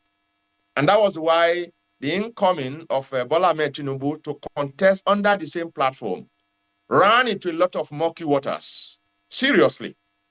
It took extra effort of the Bola Ahmed Tinubu that, within the 24 years, take it or leave it, because part of the thing that the Rebuild Nigeria 360 degrees working with as our tool now, out of our 10-point agenda, is what we call the Parable of 36 Men. The Parable of 36 Men is a memoir of the 24-year governors and governors in Nigeria, of all the governors we have produced. In 1999, when Obasanjo was being sworn in, Bola Ahmed Tinubu was being sworn in with 35 others in this country. For 8 years, he became the governor in this country. And without prejudice to his person, is that Lagos State is the only state today where you have sustainability of governance and governance. Lagos State is the only state where you have sustainability of structures. Because when you talk about winning an election, what you use to win an election is not wishful thinking. It's not a figment of imagination. It's not talking on radio or television. It's not granting an interview. It is structures at the grassroots level. And so based on that, that was what saved the day for Bola Ahmed Tinubu, because he is the only person that has promoted from councillor to presidency in this country. And that was the magic that worked out for him. And so the outcome, because for the first time, Nigerian yearn and we desire a third force that will shake the hegemony and the strong strength of PDP and that of APC to its foundation. And that actually came like a miracle in 2023. And that was the Labour Party influence and impact that was felt almost across the country, particularly in the Southeast, in Southwest to some extent, in South-South to some extent, then up to North Central. But in the Northeast or Northwest, the impact of Labour Party was not felt anywhere. Not even in Kaduna, where Dati, the running mate of Obi, came from. The records are there. And if we check it out, at the end of the day, APC scored 8,794,726 votes that gave the Bola Ahmed Tinubu, led, while Labour Party scored 6,101,533. And if you subtract, do a simple arithmetic, if you subtract 6 million from 8.7 million, you came down to about 2.6 or 2.7, 2,093,193 votes for APC. And so it was a very strong, movement somehow that actually sent signals to even the APC-led government and the PDP that look, it is no longer business as usual. For me, as a public affairs analyst, for me as an uncommon Nigeria, I believe that was a success. That was a huge success, measurable success, encouraging success by a third force in the realm of Labour Party. Obi was the symbol of that movement for Nigeria. Not because Obi by antecedent, by achievement as a two-term governor in Anambra State, not because Obi has the profile across the country. That is the truth. Even in Southeast, where Obi ruled for 8 years in Anambra, the ultimate measure of a leader is in successionary, dynamics and all that. The person Obi handed over to in Anambra State, which is Willie Obiano, 2 years into that government, they scatter. And they could not manage that crisis for the remaining 6 years of Willie Obiano. And that threw that party and the state into a lot of commotion. They are yet to recover from it.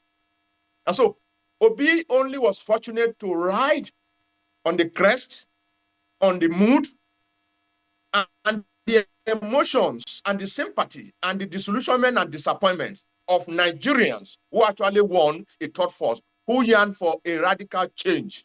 So he rode on that momentum to have won about 6 million. But rather than him, immediately after the election, I'm talking of Obi now and Labour Party, to come together immediately after that, to move around the country, to see how they can manage the good, the bad, and the ugly, to sustain that success story. What do we have? Labour Party went into fractionalization. As we speak, you have about 3 different factions in Labour Party. You have the Abure group, who just won, there have been crises over that, they are removing him, he's not done this and that and all that. That has been on since last year. He just won a high court judge over that, who recognized him as the authentic, chairman of Labour Party in Nigeria today, just last week, I think.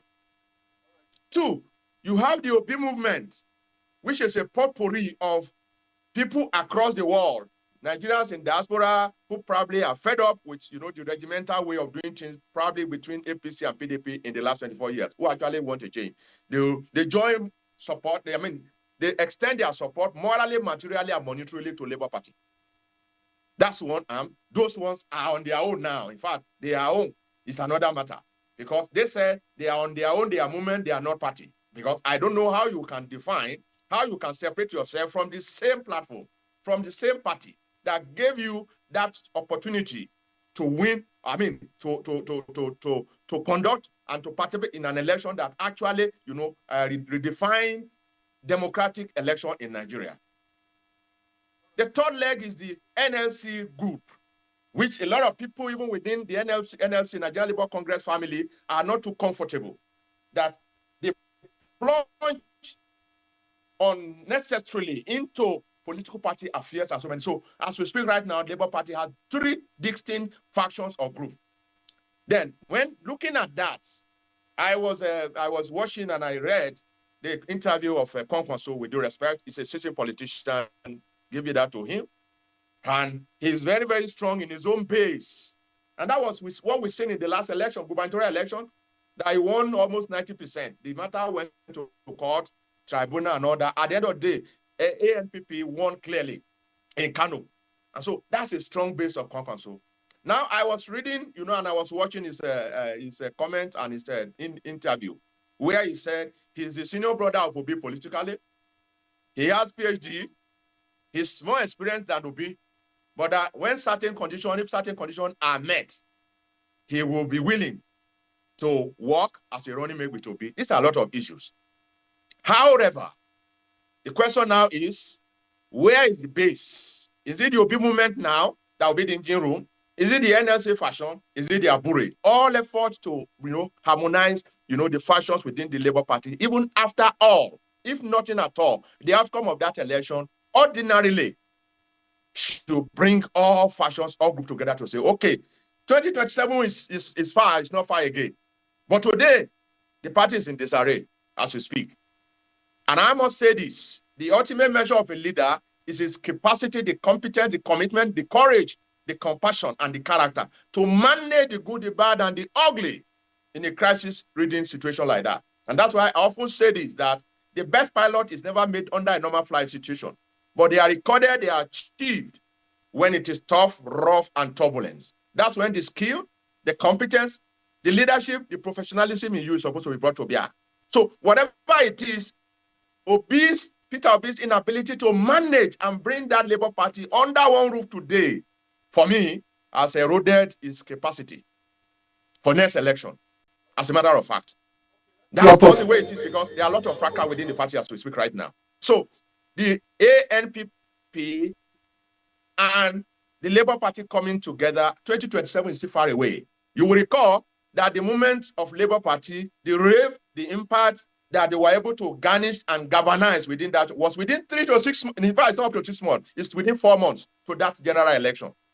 So for anybody talking about 2027 now, when we are still in 2024, we are still far from where we should be. A lot of things will happen between now and even next year, between 2025 and 2026. We still have a lot of bridges and rivers to cross. So what I expect right now is for Obi, that was able to lead through the LP, garner such over 6 million votes, to begin to go down to see how they can help the needy, the poor, to cushion the effect of the social economy. Election has come and gone. The Supreme Court has ruled. They should go back to drawing board and see how they can, on their own part as opposition, see what they can do to put smile on the faces of Nigeria as a result of certain policies right now that has made life, somehow very hard, which is needed at this point in time, because all we've been doing over the years is to begin to, massage the brain, the head, the back of an average Nigeria in terms of critical policies that we need to, look at, which the present administration is looking at. It's painful, it's affecting everybody. The question I ask every day is this: there are no special market for APC members in this country where they buy a bag of rice for 25,000. Everybody, we are the same sheep, is biting everybody.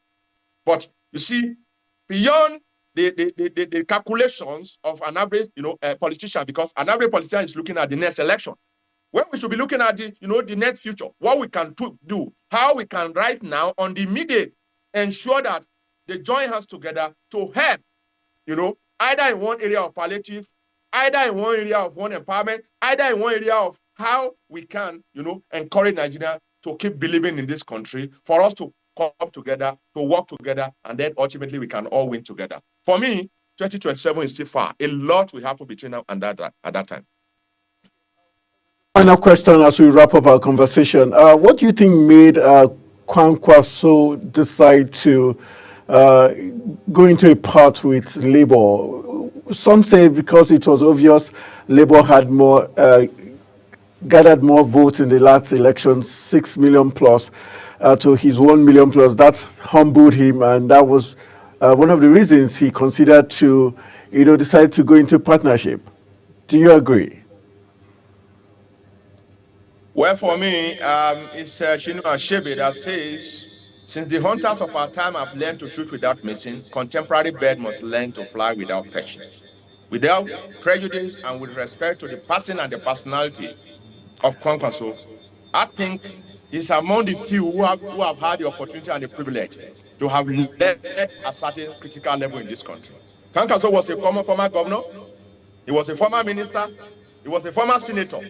So there are younger elements that are coming on. The likes of Kwankwaso and Atiku and the rest of them at this point in time should be bending backward, because every success without a successor is amount of failure. There are hundreds of very vibrant, knowledgeable, hyper resourceful, intelligent, who have the capacity in Kano, for instance, better than Kwankwaso. That Kwankwaso should be prodding up now, like the man that he just helped to become or supported to become the governor. There are younger elements that Kwankwaso should be bending backward to begin to pick. Not you must you be president. You get what I'm saying? So there are likes in that realm that have started this journey for 25 straight years, because it was among the few who started in 1999. Okay. There's nothing else for them to give. If you've been on the saddle, you've been on the stage for 25 straight years, and the country has not changed, he has not attained where we think we ought to be, it is high time you begin to step back and promote younger elements who have the vibrancy, who have the vision, who have the energy. There are no part of this country across the statistics that you don't have credible, intelligent individual. So what I'm saying in essence is, those who have been on the stage for the past 25 years, this is the moment, this is the time, this is the hour. They should begin to take the back seat and talk less. They should pray more and offer sincere, objective, and constructive advice. They should become advisors. And that is what we are going to do come 2027. There's so much to do between now and that time. So if anybody is sitting in one corner to think, oh, I'm going to deputize for anybody, oh, I will go to beat this, who knows who will see tomorrow in the first place? All right. They are just being parochially. A lot of them are parochially selfish. They are thinking of themselves alone and themselves alone. They have left Senate. They send their children to go to House of Rep, to go to Senate. What happened to the citizens and then the sons and daughters of the nobody in Nigeria? This country belongs to all of us, for crying out loud. So for me, I'm not even seeing that for now. All those calculations will fail and fall flat when we get to that bridge. This I can tell you. This is the truth. So they have become fathers, and they should be a grandfather, and then stay at the back, and let's see how we can begin to look at people between 45, 50, 55, 60, 65. Anybody above 65 should now be taking the back seat. We have credible, we have responsive and responsible Nigeria that are capable. And by the mercy of God, without prejudice to any party, come 2027, it will not be business as usual. Because some of us love this country more than you can imagine. We don't have any other place, any other country we can call our own. And that is what the Rebuild Nigeria 360 degree is doing. And we will identify credible Nigeria both within and outside between now and that time. When the time comes, we will look at the performance of Bola Ahmed Tinubu administration in terms of policy formulation, in terms of how he has affected the life of an average Nigeria, in terms of infrastructure, in terms of all, critical variables that we want to put together. And if he has done well, why not? You might not need to change a winning team. And if he has not done well, he said it, he himself, the president has said it, that you wait when he failed to deliver, then we change him. So this is just the way it is. But for anybody, let us allow them now to begin to do what they need to do. They have won election. We should all pray, and that's what my Bible tells me. Say we should pray for those in authority. But an average Nigeria, politician, everybody just wake up to cause. That is not it. All right, that's where we're going to call it a wrap.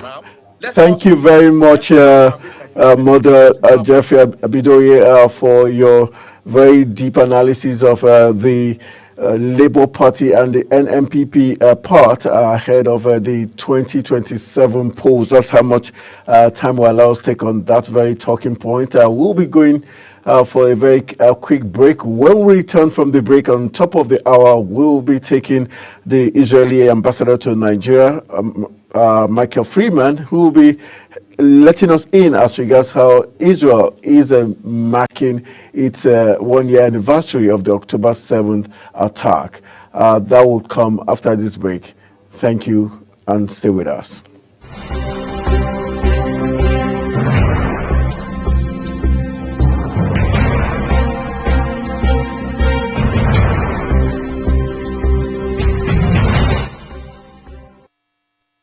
Global Morning is your ultimate destination for engaging political and economic matters. I am Uyi Agmofwebe. And don't forget to include social discussions. Tune in every weekdays from 7 a.m. to 10 a.m. I am Queen Agaba. For insightful breakfast ideas, business summaries, sports highlights, international and local news perspective, I am Anthony Momodu. Don't miss the in-depth analysis of current and political issues by the Global Morning team and experts. I am Jumai Manson. Catch Global Morning here on Global Television, getting on the action. I am Edikan Michael.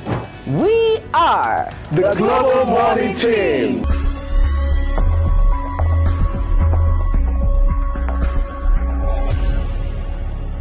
Business Point on Global Television. The business world can be dynamic and unpredictable, with headwinds and volatility sometimes becoming an obstacle for players in the business and economy landscape. Watch Business Point on Global Television as Samuel Oji walks you through the twists, turns, and curves in bands, stocks, and crucial market indices from a global standpoint. Watch Business Point weekdays on Global Television at 11 a.m. West African time. Business Point. This is business.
All right, you're still watching Africa's finest breakfast show, Global Morning, and we're hitting our next button for this course, and we're focusing on the Middle East, where there seem to be crisis, and we're talking to the Israeli ambassador to Nigeria, the person of Michael Freeman, who will be taking us through the one-year anniversary of the October 7 attack, a very, very sad moment in the Israeli and the world's history, as we'll be looking at the lessons and leverage of that attack. We've been joined via Zoom by the Israeli ambassador to Nigeria, the person of Michael Freeman. Good morning, sir. Thank you for joining us on Global Morning.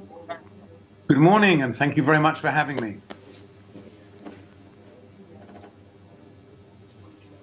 All right. First of all, our heart goes out to the people and government of Israel as regards the sad occurrence on October 7th a year ago. But the idea of this discourse is for us to look at the way forward. But first of all, just take us through how Israel, as a country and as a people have marked the 1 year anniversary of that very sad day in October 7th last year? Well, as you said, a year ago on October the 7th, thousands of Hamas terrorists burst across the border from Gaza and murdered, raped, burnt alive, tortured Israeli citizens in their homes, in their beds throughout the day.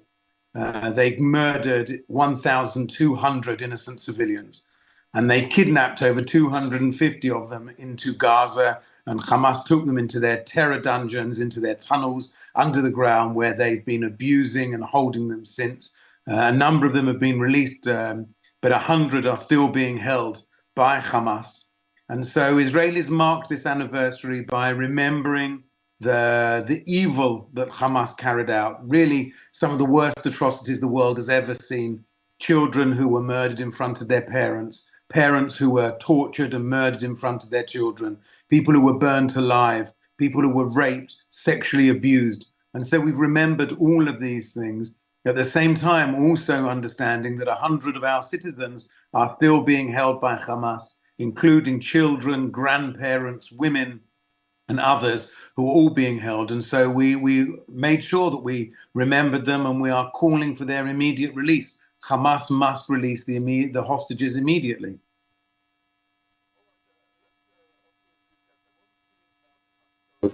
Around the October 7th is the fact that some officials of Orua was allegedly connived with the Hamas terrorists to carry out this attack. What has been the final fate of those who were found to have, compromised for this attack? Well, there's absolutely no evidence that there was anyone who was involved other than Hamas. Hamas were the ones who did this. Hamas were the ones who carried this out. They carried it out from Gaza. They're a terror organization. They came across in their thousands to murder, to rape, to butcher, to terrorize, to torture, to burn alive. And that's what they did. And that's why Israel is currently carrying out the operation that it's carrying out against Hamas in Gaza in order to make sure they can never do this again. Because whilst, you asked about how Israel marked this, Hamas and Iran and Hezbollah marked this occasion by celebrating it, by putting out statements praising the October the 7th massacres, by putting out statements saying that if they had the opportunity, they would do it again and again and again. And that's why Israel is acting in the way it is in order to make sure that Hamas can never do this again.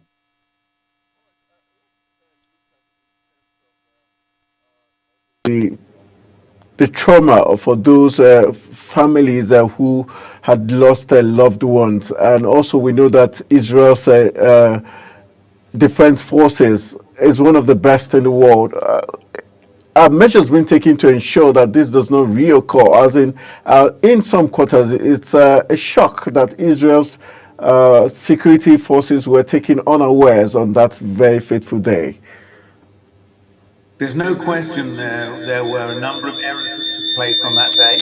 And at the end of this war, and at an appropriate time, we will hold an inquiry to ask exactly those questions as to why these things happened, how it could happen. But we are now put in place a number of things we believe that will ensure that this can't happen again, that we won't get caught unawares again. But, when you are surrounded by a circle of terror, Israel isn't just facing a terror attack from Hamas.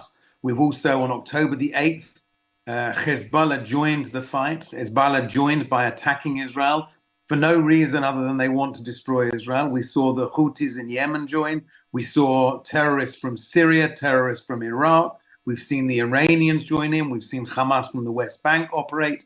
So this was a multi-front war that was launched by Iran and its proxies. This is Iran that is operating to destabilize the entire Middle East, the entire region. And you should know Iran is also operating in West Africa to destabilize West Africa as well.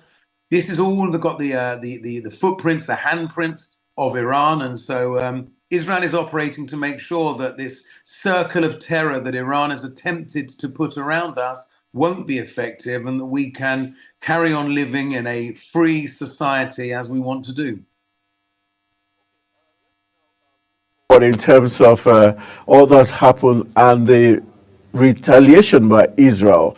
The United Nations Security Council, some world leaders, some countries, including South Africa, did take the Israeli government to the International Court of Justice. And also, some have said Israel, in a bid to retaliate, went overboard. What's your assessment of how well Israel have tried to, retaliate? And do you think they went overboard? Well, rather than tell you what I think, I'm going to tell you what international experts think. And we have people such as Sir Richard Kemp of the British Army. We have John Spencer, who teaches at West Point in America. And they have said that they have never seen an army operate in the way that Israel has done, with so much care and so much precaution to avoid hitting innocent civilians. They've said that the British Army, the American Army, and any other army they've ever experienced has never acted in such a way to avoid civilian casualties. So I think it's very, very clear that Israel is acting in a way that is over and above international law. We are doing everything that we possibly can in order to avoid civilian casualties. In any war, there are civilian casualties. There's never been a war in history where civilians haven't been hurt and civilians haven't been killed. And obviously, the loss of civilian life is a tragedy, but we are doing everything we can to minimize it. Whereas Hamas, the terror organization, has built its bases, has built its command centers inside mosques, under hospitals, under schools, under civilian infrastructure. There has never been a case in history where a terror organization has taken a territory and turned it, in the entire territory, into a terror base. The London Underground has got about 250 miles of tunnel system. Hamas built inside Gaza significantly more than that, about 450 to 500 kilometers of underground tunnels. That's what Hamas has been doing. And that's why when we fight, unfortunately, there are civilian casualties, because Hamas have built their infrastructure under civilian centers.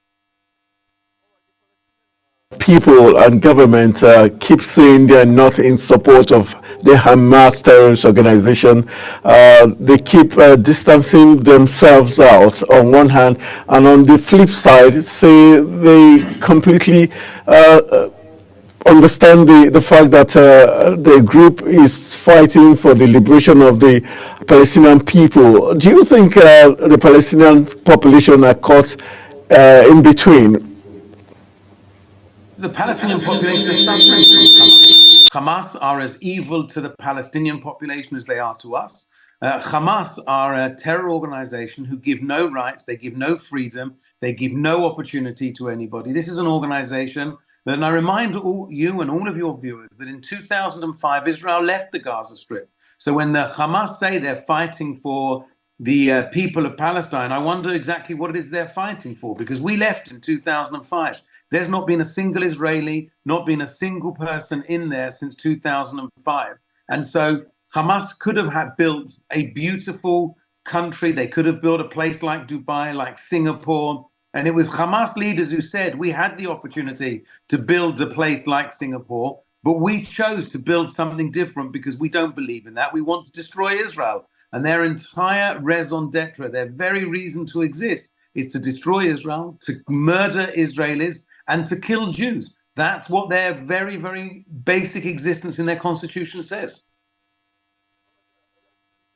Recently, we've seen, before now, the Iranian government and people would attack or seem to allegedly attack Israel using the Hezbollah and other militia groups. But recently, we saw a full-blown attack on Israel with about 180 to 200 ballistic missiles fired at Israel. Does this give an inkling to what Israel has always thought about Iran and what they stand for?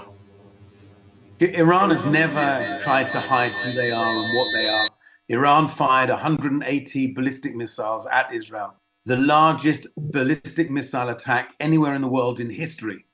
And they fired these on Israel. They are also sponsoring Hezbollah, as you said, sponsoring Hamas, sponsoring the Houthis, sponsoring the terror groups in Syria, the terror groups in Iraq. They are working to destabilize the entire region. That's what Iran does. And I think that the quicker the world realizes that the proper work that once the world realizes exactly who Iran is and what they're doing, we will be able to make the world a safe place. There needs to be crippling sanctions placed on Iran. Iran must be sanctioned. The world must do what needs to be done, because otherwise Iran will continue not only to destabilize Israel and the Middle East, but also Africa and West Africa. I can tell you they are operating at this very moment to destabilize West Africa. Iran is putting funding and energy into destabilizing West Africa. So we need to act before their malign activity spreads completely around the world.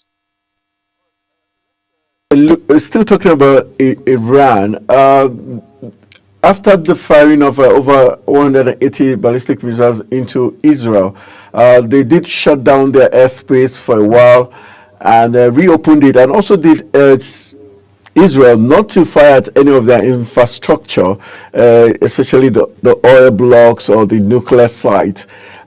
Why do you think that is important to them?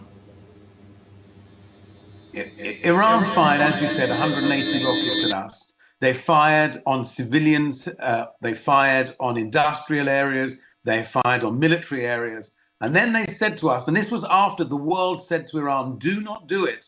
Do not fire these rockets. Israel will respond like any country in the world will respond, and it will cause you problems. And now Iran is saying, look, we fired 180 rockets and missiles onto you, but please don't respond. Please don't hit us back.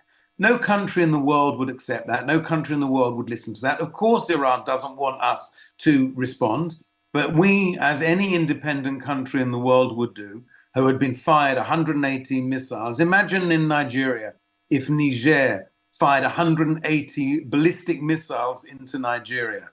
Immediately, Mr. President would order a response, because that's what any country would do. So we will respond in a proportional, appropriate way, in a measured way, that makes it clear that countries cannot attack Israel, they cannot attack our civilians, they cannot attack our infrastructure. It's unacceptable, and we will respond in an appropriate way. Some world leaders have said, and interest group have said, the Middle East is at a boiling point, and the fact that it looks like Israel, on one hand, is chewing. It's biting more than they can chew, fighting Lebanon, Iran, and other groups all at the same time. Wouldn't that be counterproductive for the Israeli nation? Okay, Israel didn't choose this war. Israel didn't want this war. On October the 6th last year, we had ceasefire and we were in a different position. We haven't chosen to fight a multi-front war. It is our enemies that have chosen to fight a multi-front war. We don't want to fight on any fronts. We don't want any war. But when people attack us, and when they are doing so, Hamas are doing so, Hezbollah are doing so, the Houthis are doing so, from Lebanon, from Syria, from Iran, when they're all attacking us, then we have no choice. We have to respond. And you're right, we don't want a multi-war front. We don't want any war front. But we will do what's necessary to protect our people. We will do what's necessary to bring back our hostages. And I remind you, the hostages are still in Gaza. 100 innocents are being held in Gaza, being tortured, being abused. I do not want to think what's happening to them, how Hamas are treating them. We know they are murdering some of them. We know they are sexually abusing them. We know they are starving them. They are beating them. They are keeping them in the most horrific conditions. And Hamas need to release those hostages. And if they release those hostages, that would be the surest way to lead to the end of this conflict. And Hezbollah in the north, they can withdraw to the Litani River, as the world told them to in 2006, 15 kilometers from Israel's border. They need to move there. They haven't done that. And until they do that, and they abide by United Nations Security Council 1701, which told them in 2006, move north of the Litani River, when they do that, that will also lead to a ceasefire. So it's very clear what everybody needs to do to come to a ceasefire and to end this. They're just not doing it. Israel doesn't want this war. We had this war thrust upon us, but we will do what we need to do to win this war, to make sure that our people are safe and that our people can go home and they can live their lives without having threats. government worried that they seem not to have the complete backing of all world leaders, especially looking at the United Nations Secretary General in the person of Antonio Guterres, who was declared persona non grata by the Israeli minister? Do you think that was too harsh and too hasty for Israel to have decided that the United Nations Secretary General declared persona non grata? The United Nations Secretary General should have made statements condemning Iran when Iran fired rockets, but instead he called to reduce the circle of violence. And when Hamas carried out their October the 7th massacre, he was not strong enough in condemning. When somebody isn't condemning and is always talking, it's only condemning one side, it's condemning Israeli actions, but not condemning the actions of the other side, then they become irrelevant. And therefore, the United Nations Secretary General, unfortunately, has not been a balanced figure. And so therefore, and is not somebody who is contributing at the moment to peace and contributing to ending the conflict. And therefore, the foreign minister took the action that he took.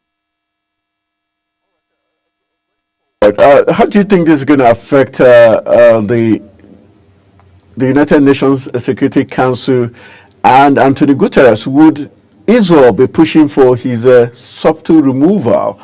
And do you think he's being compromised by the other side of the divide?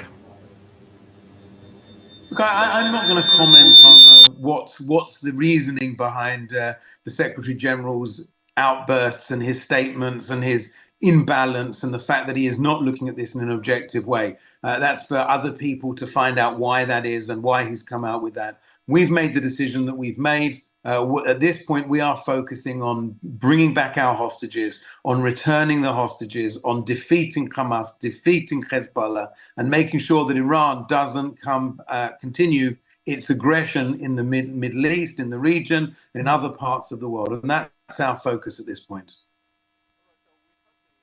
Palestinian ambassador in our live studios a couple of days back, and he's still reiterating that the war is continuing because of Benjamin Netanyahu and the U.S. Because of their own specific personal interest and not the interests of the Israeli people per se, but the interest of Benjamin Netanyahu to remain relevant and in power alongside the U.S. Do you agree with his comments? Unfortunately, the Palestinian representative in Nigeria has made lots of comments in the past, including denying October the 7th.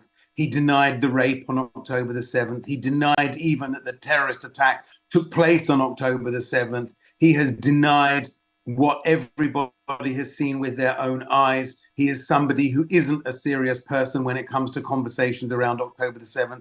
If you can't accept what happened and you can't condemn what Hamas did on October the 7th, then I don't think you have a serious place in this conversation. Everything else that he says about this issue should be taken with the knowledge that he won't condemn what happened on October the 7th. He won't condemn the rape. He won't condemn murder. He won't condemn terrorism. He won't condemn burning babies alive. He won't condemn the torture of children. He won't condemn any of that. And if somebody won't do that and rather says it didn't even happen, I don't think you can take them seriously on anything else they say. Look at the continuous war currently between the Hezbollah. As just a few hours ago, we got the news that Israel had widened its ground operations in Lebanon as it continues striking Beirut. What will be the end point of this this battle now? Because it looks like it's shifting from Gaza to Beirut now. How does this help resolving the conflict in Gaza and also getting Israelis released from captivity by the Hamas? Well, as you said, this is a dual front in this instance. On October the 8th, Hezbollah joined this Hamas's terror organization, and by firing rockets into Israel. Israel has got no territorial dispute with Lebanon. We've got no dispute with them whatsoever. This was Hezbollah who decided they wanted to fire rockets. We sent messages via America. We sent messages via France. We sent messages via the United Nations. We sent messages via everybody we could to Hezbollah please stop the rocket fire. Please stop the rocket fire. If you don't stop the rocket fire, we will have to act, because currently nearly 100,000 of our citizens have been moved out of their homes on the northern border, and they need to go home, and they can't go home because of the constant rocket fire. Hezbollah fired 8,500 rockets in 11 months onto our Israeli communities in the north, which meant that everybody had to be moved out of their homes. And we begged Hezbollah to stop. We begged for America and for Lebanon to help us stop. And we said if they don't, we would have to act. They didn't stop, and therefore we're acting. And we're doing what any country in the world would do, which is removing the threat from our border, removing these terrorists, removing the rockets, so that finally our internally displaced people can go back to their homes without the threat of terrorism. Today, Joe Biden, the president of the U.S., hopefully will be speaking with the Israeli Prime Minister and President Benjamin Netanyahu as regards plans to, attack Iran and other issues. Just give us an inkling what we should be expecting in the conversation between these two gentlemen. Israel and America are leaders on a regular basis. America is Israel's strongest ally. We are their best friend. There is no partnership and friendship that is stronger than that in the world. And it's normal for two leaders to speak. And I'm sure that Prime Minister Netanyahu and President Biden will be talking about the regional developments and how the two countries can work together to bring back the hostages, to stop Hezbollah's terror attacks, and to work against Iran and their malign activities throughout the region, throughout the Middle East, and throughout Africa and other places in the world. We know that we also did get some reports as regards the Hezbollah deputy leader in the person of Naim Kazim, who said the Hezbollah group's capabilities are still intact, despite Hezbollah calling for a truce by Tuesday. And the U.S. believes that they are already on the back foot. Can we say the Israeli army defense forces are doing a great job already? That's why we have the Hezbollah already calling for ceasefire. The Israeli army has done so far very thorough and very careful work based on years of preparation and years of intelligence.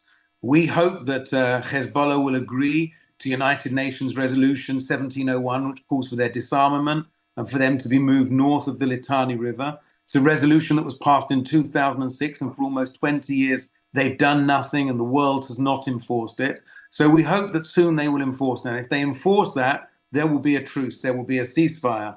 But if they don't enforce that and they don't move back and they don't disarm and they don't do what they need to do by the United Nations Security Council, then we will continue until they're ready to do that, because no country in the world would accept thousands of rockets and tens of thousands of displaced citizens because of terror attacks. Let's look at in terms of support. We know that the U.S. is strongly backing the Israeli forces and nation. Are there other countries who have shown very strong support for Israel, especially when the world is scared that if this blows into a full-blown war where we have allies backing each other, how do you think it's going to pan out? I think if you look at the world, all of those countries who are freedom-loving democracies are backing Israel, and all of those countries that are facing terrorism and understand what terrorism is are backing Israel, because Israel is currently fighting against a brutal dictatorship in Iran, and a country that terrorized its own people, that only recently put women to death because they didn't want to cover their head, that put people to death for expressing views different to those of the government. And so everybody understands who we're fighting and what we're fighting. And any country that is facing terrorism and is facing extreme radical terrorism understands what we are facing and is supporting us. And sometimes people may say one thing in public and a different thing in private. But I think that the majority of the world, and certainly the free world, and those people who understand what this radicalism is, are supporting us. They obviously want to see conflict finished as soon as possible, but they want to do that with Hamas defeated, with Hezbollah defeated, and with Iran understanding its place. Let's look at Gaza now. Lots of people are worried that after the destructions and clearing of Hamas, hopefully, there's going to be the issue of rebuilding Gaza and the Palestinians there. What does the future hold for them? Once Hamas has been defeated, Hamas has been destroyed, and the hostages have been returned home, then hopefully there will be a better future for Gaza. And that's something that partners and the Palestinians and the region and the world will have to sit down and work out how we do that. As we begin to wrap up, I would like to know the economic impact, the social, political, and economic impact this has had on the Middle East, Israeli, the economy, and also their relationship with other, blocks of the world. Obviously, there's a huge economic impact of any war, but there's been a very significant economic impact on the world because the Houthis in Yemen are blocking shipping. They're blocking shipping from going through the Suez Canal. They're causing all sorts of challenges there. So as we start to see prices rise in Nigeria and around the world, part of the reason for that is because of the Houthis and Iran's backing of the Houthis who are blocking the shipping lanes. So the quicker that the Houthis can be defeated and that Iran can be brought to line to follow international law, the quicker the economy will get better. Let's look at the other issues concerning the Israel-Nigerian relationship. How would you describe the relationship and support from Nigeria and other African countries since the start of this conflict in Gaza? Israel and Nigeria have excellent relations. We have very, very positive diplomatic relations. When I speak to Nigerians understand the situation that Israel is in. Nigerians are very supportive and understand what terrorism is and how they face terrorism, and therefore they understand what we are facing. But we are having conversations with Nigeria about how we can work together on many different areas, including agriculture, including infrastructure, cybersecurity, health, education, culture, all many different areas that Israel and Nigeria have got to work together. We understand some of the challenges in the food area at the moment, and we know that Israeli agricultural techniques could provide real strong solutions that could make a real difference in Nigerians' lives. So we're working with the government on that and on many other issues. Slight lighter note, we know that Tel Aviv, Maccabi Haifa, and other big clubs in Israel, how has this war affected the performance and also the national team? So on the you said it's a much lighter note, but on the football front, Israeli teams are not allowed to play in European competitions at home. They have to play all of their games abroad, away, and that has impact on them. That has impact on our ability to play. But that's really the least of our worries at the moment when we have 100 of our citizens being held by Hamas in Gaza, and we need to work to bring them home. And that's really our focus at the moment, despite everything else. The conversation in terms of you've been insisting on the bring back those who have been taken hostage by Hamas. The question is, with the bombardment of Gaza and the killing of Hamas leaders, what's the guarantee Hamas will be willing, if there's still Israelis left in their custody, what's the guarantee they'll be willing to free those hostages? Well, you need to ask that question to Hamas, but this war will only end when our hostages come back. They're told they don't have any more hostages. What would be the implication? Hamas have got 100 hostages. They've got 100 Israeli citizens they've been holding, including a 1-year-old baby, including an 80-year-old grandfather. They're holding plenty of hostages, including young women, including men, women, children, and they need to release them.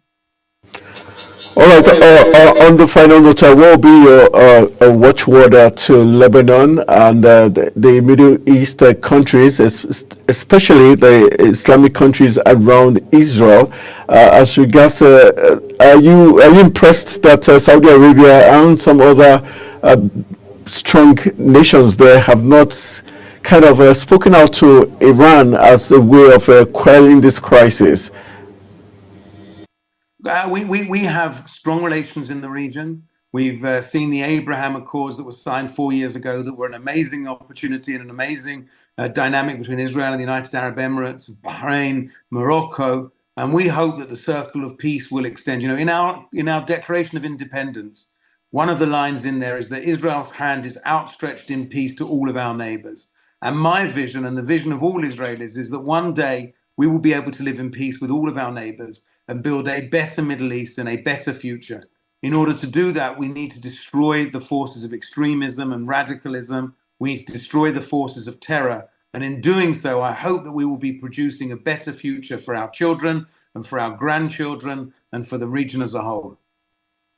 All right, I want to say a big thank you for joining us this morning on Global Morning, and our heart still goes out to the government and people of Israel as they mark the 1 year anniversary of that sad October 7 attack, and we hope that they'll be able to bounce back and the world continues to support the Israelis and the Middle East, hoping that peace will gradually return to Gaza. Thank you very much for joining us this morning. Thank you. All right, that's where the conversation is stopped. We've been talking with the Israeli ambassador to Nigeria, Michael Freeman, as regards the lessons and all that has happened since October 7, 2023. All right, we'll be going for a quick break. When we return from the break, we'll just probably look at one or two issues playing out on the state of the nation before we call it a wrap. Stay with us.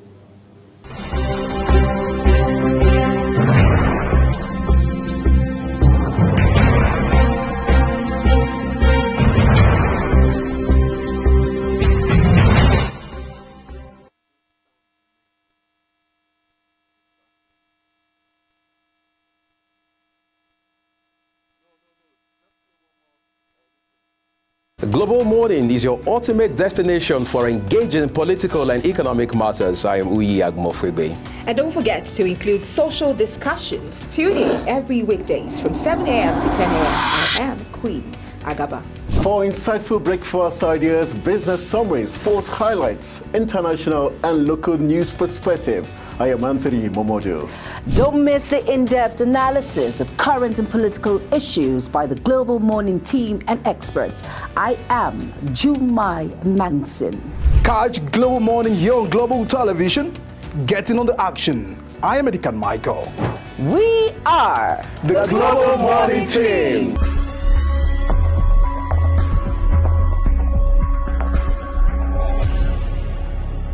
Business Point on Global Television. The business world can be dynamic and unpredictable, with headwinds and volatility sometimes becoming an obstacle for players in the business and economy landscape. Watch Business Point on Global Television as Samuel Oji walks you through the twists, turns and curves in bands, stocks and crucial market indices from a global standpoint. Watch Business Point weekdays on Global Television at 11 a.m. West African time. Business Point. This is business.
right, welcome back from the break. You're still watching Global Morning, and as we reach the business end of the program, let's look at the second time we'll be going through what the papers are saying this morning. Let's see some of the top stories making the rounds in the next 10 minutes or so.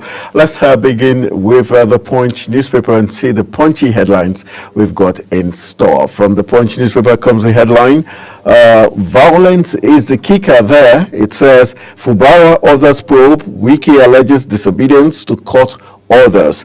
That big story you find on page 2 of the Punch newspaper. And still looking at the Punch newspaper, let's see if, other headline stories there. It says, stop crude for loan deals, Dangote tells government, and OT faction loses as court declares Aburi Labour Party chair. Then South Korean investors planning for Nigerian refineries, says the federal government, and rescuers comb lagoon for 5 missing boat passengers. And we've got our federal government 31 is the kicker, member panel to begin talks with ASU. Federal government 31 member panel to begin talks with ASU. Then we've got NIWA donate safety kits to Niger boat operators. Is the headline story there from the Punch newspaper. And we've got federal government shops for permanent secretaries for 8 states is the headline story coming out from the Punch newspaper. All right, let's go through and see one more paper, then we go for another quick break. We've got this day some very interesting headline stories that are coming out from this day. It says, Lukubiri is the kicker. Federal government anticipates $50 billion investment into oil sector before the year ends. That's an interesting story that coming out from this day newspaper. Lukubiri is the kicker. Federal government anticipates $50 billion investment into oil sector before year end. Fubara is the rider here. We will unravel arsonist. And we've got under it is Wike is a kicker there too. Fubara broke the law. Then we've got court orders INEC to recognize a Abure-led Labour Party and extend party dues to it.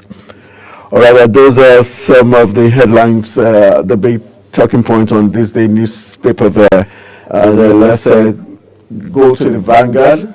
We've got some interesting headlines from the Vanguard newspaper this morning. It says Nigeria can become refining hub, says Dangote.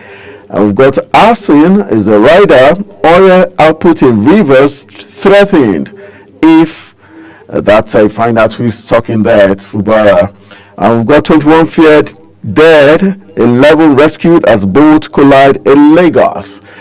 And the picture story there is the governor-elect of Edo State, Senator Monday Okpeholo, presenting his certificate of return to the Oba of Benin there, the smiling traditional chief there.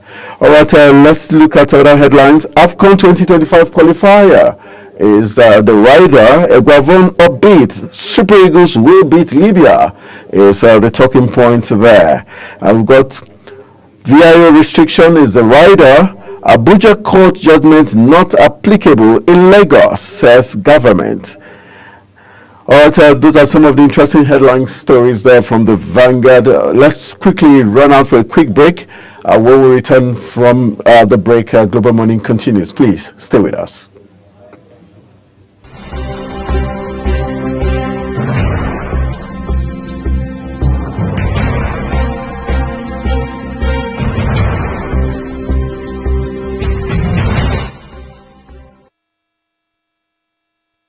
Global Morning is your ultimate destination for engaging political and economic matters. I am Uyi Agmofrebe. And don't forget to include social discussions. Tune in every weekdays from 7 a.m. to 10 a.m. I am Queen Agaba. For insightful breakfast ideas, business summaries, sports highlights, international and local news perspective, I am Anthony Momodu. Don't miss the in-depth analysis of current and political issues by the Global Morning team and experts. I am Jumai Manson. Catch Global Morning here on Global Television. Get in on the action. I am Edikan Michael. We are the Global Morning team.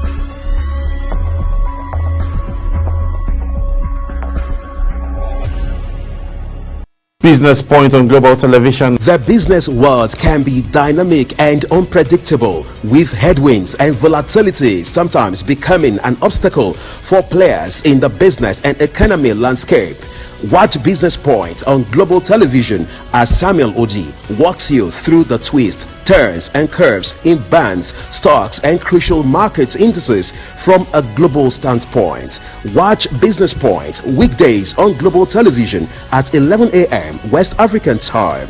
Business Point. This is business.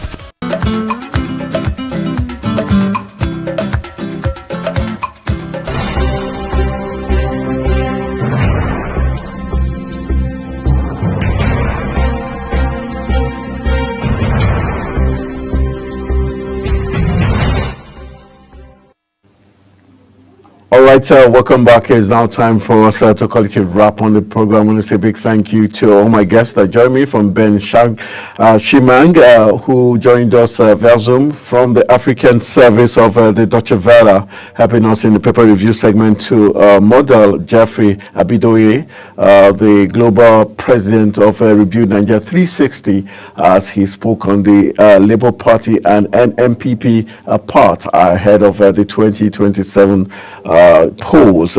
And also want to say a big thank you to the Israeli ambassador to Nigeria in the person of Michael Freeman, who discussed how Israel is marking the 1-year anniversary of the October 7 attack.